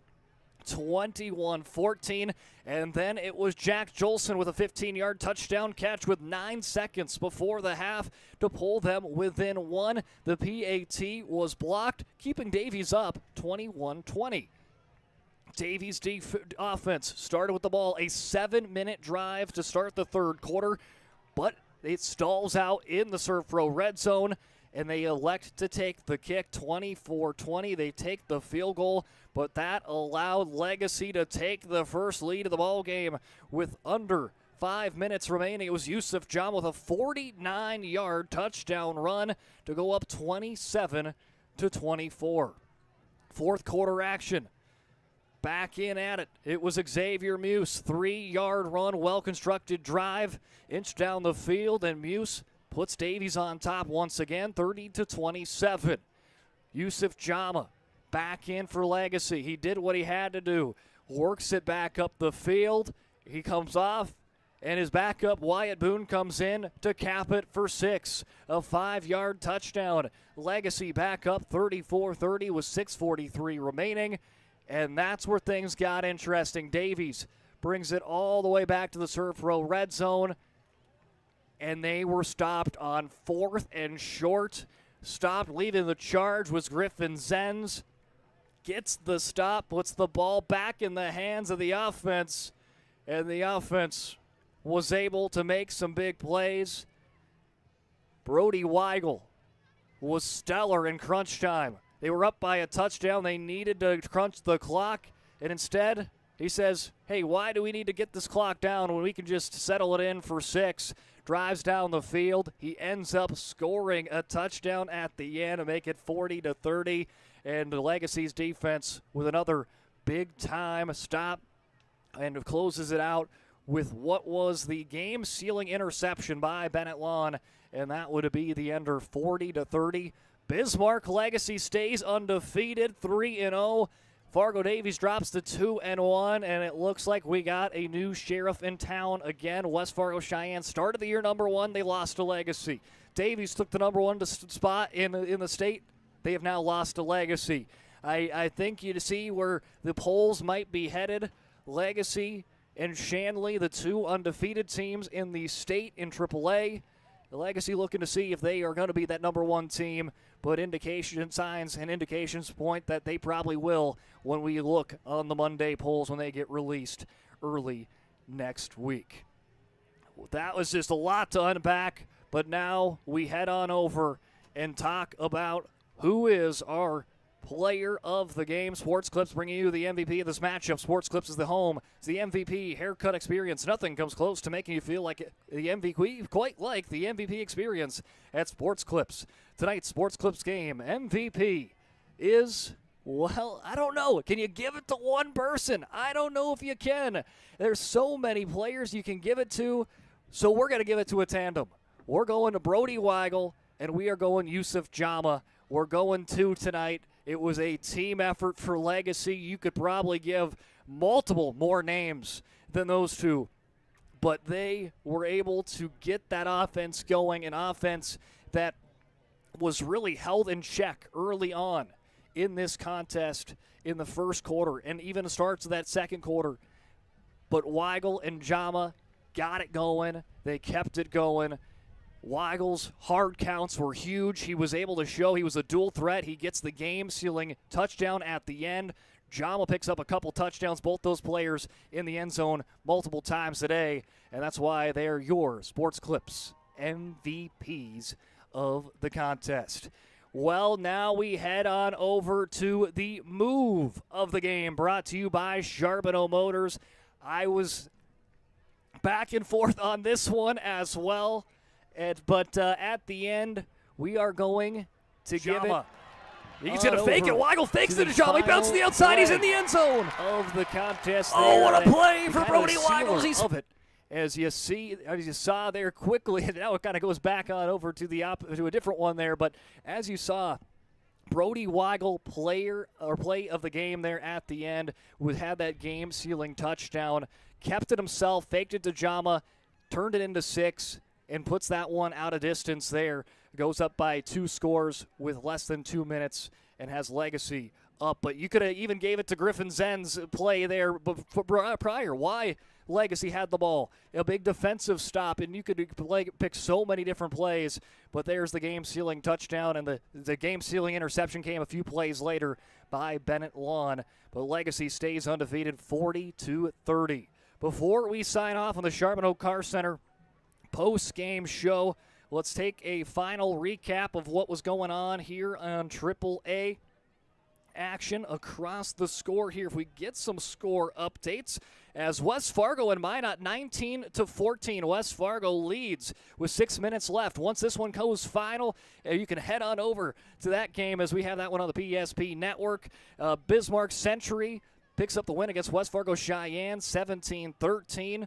West Fargo Horace victorious over Mandan 35-14. Watford City defeated Wilson 48-6. Fargo North over Fargo South 28-21. And Shanley 39-21 against Bismarck High. So there you go. Davies, or Legacy, and Shanley, the lone undefeated teams in AAA. Big thanks out to all of our sponsors that made this broadcast possible tonight. I got a big thanks out to the camera operators, Zach Sprague and Austin Rotz, doing a stellar job as always. But that is going to do it for myself, Brock Weidner. Have a great rest of your weekend. Bismarck Legacy with the victory. They stay undefeated, 40-30.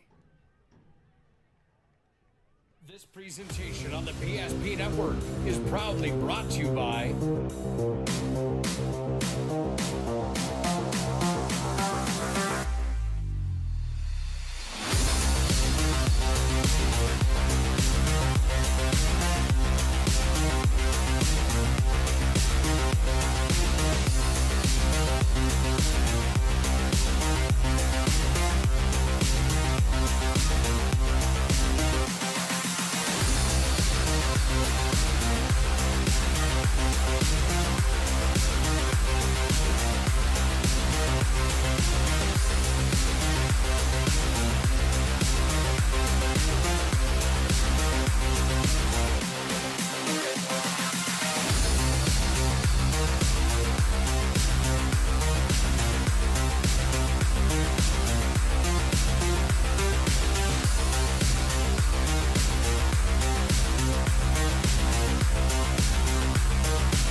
social media platforms. PSP Network, it's game day.